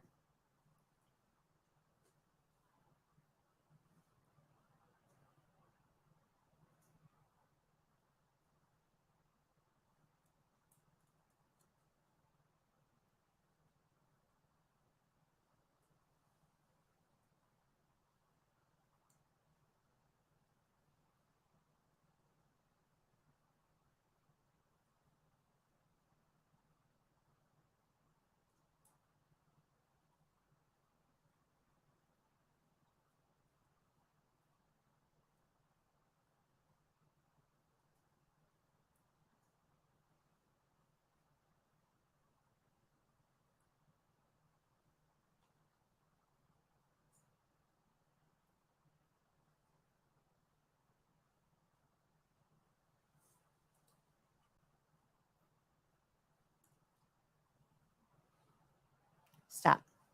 Thank you very much, Ms. Jones. Is there anything else I can get for you while I'm here? Are you comfortable? Environment is clean. Call light is right there by your hand. If you need anything, just hit that red button and I'll be happy to help you, okay? I'm going to open the curtain, go wash my hands, and I'm going to document. After documenting, I'm going to wash my hands, make any corrections, tell the evaluator my skill is done. I got 13. What'd you guys get? 13 or 14? Yep. Yeah. Either one of those is fine. It probably was 14. I kind of lost count there for a second. So Because you looked at the clock? yeah. No, because remember the in and out takes a long time. So just glancing at the clock and back, it doesn't take a full cycle. Okay. Yeah, that's good too. Really cool. Yep. Thank you. Thank you. So any questions on that one? Do you think that because you told us about this, from now on when we get our breathing taken, that it might change? Absolutely. Yes. They're gonna be like, I'm gonna take your vital signs. Yeah. In the back of my mind, I'm gonna be like, Hyperventilating. I know what you're doing. I know what you're doing. Yep. Yep. So I'm going to tell you that there's a, yeah. So you know how on Facebook they have like these little cartoons and stuff, or, little memes, I guess it is, memes. So that's a big one going around the medical community, right? As long as your patient is breathing, quote unquote, normally, very few people actually count respirations. They just mark down 16 for everybody. So if you mark down 16, we know that you pretty much fudged it. So there's a meme where Jesus is looking in the door saying, "I'm watching," you know, because people don't count respirations like they should. Yeah, it's funny. But if you have to count respirations, make sure you're counting respirations. Don't just make up a number, because it does help us. If somebody is breathing shallow or not very much, that's going to affect their oxygen status. So if you come to me and tell me that somebody is confused today, I may ask you, can you go check their respirations? Because it could be confusion due to a lack of oxygenation. So if you're asked to count respirations, I really count them. I mean, don't take the shortcuts. We don't pay you to take shortcuts. So any questions on respirations? It's pretty easy. Like I said, you already know everything you need to know for that one, other than the alcohol pad trick, which is kind of cool. And they'll show you where the alcohol pad stuff is in there. Yes. Yep. It's always on the overbed table or the bedside table. There will be a whole box of alcohol pads in. Yep. Good. All right. Any questions on anything that we've gone over today? Your homework for tonight is chapters 7 and 8.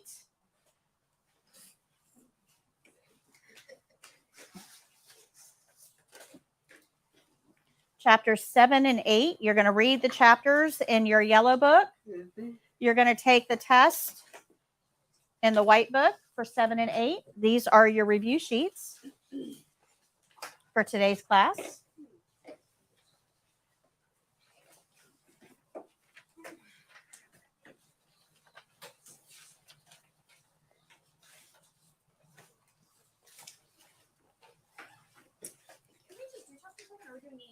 I'm sorry. I apologize. Yep, that was my fault.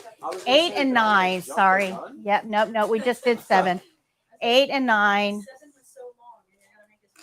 No. 8 and 9. Yeah. I got it right earlier. I just got it wrong now. So, no. 8 and 9. So 8 is on nutrition, and that goes with the feeding skill that we just learned. 9 is on rehabilitation. You're going to see some adaptations for feeding in that chapter as well. So it kind of goes along with today's lesson. On Monday, you guys are graduating. Oh, you have to do 10 too over the weekend, because you're turning your book in on Monday, your yellow book. You're going to turn that yellow book into me on Monday. So read chapter 10. 10 is super short, guys. 10 is on employability. How to get an interview, how to do an interview, stress management. No, that'll help. Yeah. It's not all that helpful. No. Not for my life anyway. So But learn about it anyway. Okay. All right. So that's it for me today. And at 2:00, we have CPR. So for those of you who signed up, keep that in mind. Go get something to eat. The rest of today is practice. You can stay in practice. If you're going to go grab something to eat and come back for CPR, that's fine too. The room will stay open until I start teaching it too. Okay? So the rest of the class is yours. Congratulations. You made it. You only have 3 skills to go, and we're going to get those covered on Monday very quickly. One of them is catheter care, which is Peri-Care with an extra step. So everything we just learned, we're going to learn again. So, are we allowed to leave early to go eat? And then, Yeah, absolutely. All right. Well, to Sunny's I go. Yep, absolutely. I'm hungry. There's a sale next door. I'm going there. Do we have a sale today? Oh. I never know what the sales 40% are. off of the one brand and anything pink. Oh, Wink and Pink. Yes, Yes, on Wednesdays we wear pink. Anybody know what that's from? Mean Girls. That is correct. I'll be back. Oh, great. Pop culture. I think of pink for next month too. Breast cancer, yes. I've got some pink prints coming in for that. Oh, sweet. All right. Thank you. You're welcome. Okay, so my YouTube people, my online people. All right, I'm going to go ahead and sign off for today. Thank you for joining us. As always, we will be back tomorrow for a live. I'm actually talking about documentation tomorrow, which kind of goes with what we talked about today. So if you have a chance, tune in tomorrow live, 3 p.m. for documentation. We'll see you on Monday to graduate class out, and Tuesday I'm headed to Texas. So wish me luck. Super excited about that. Until next time, guys, happy caregiving. Thanks for joining us. Bye.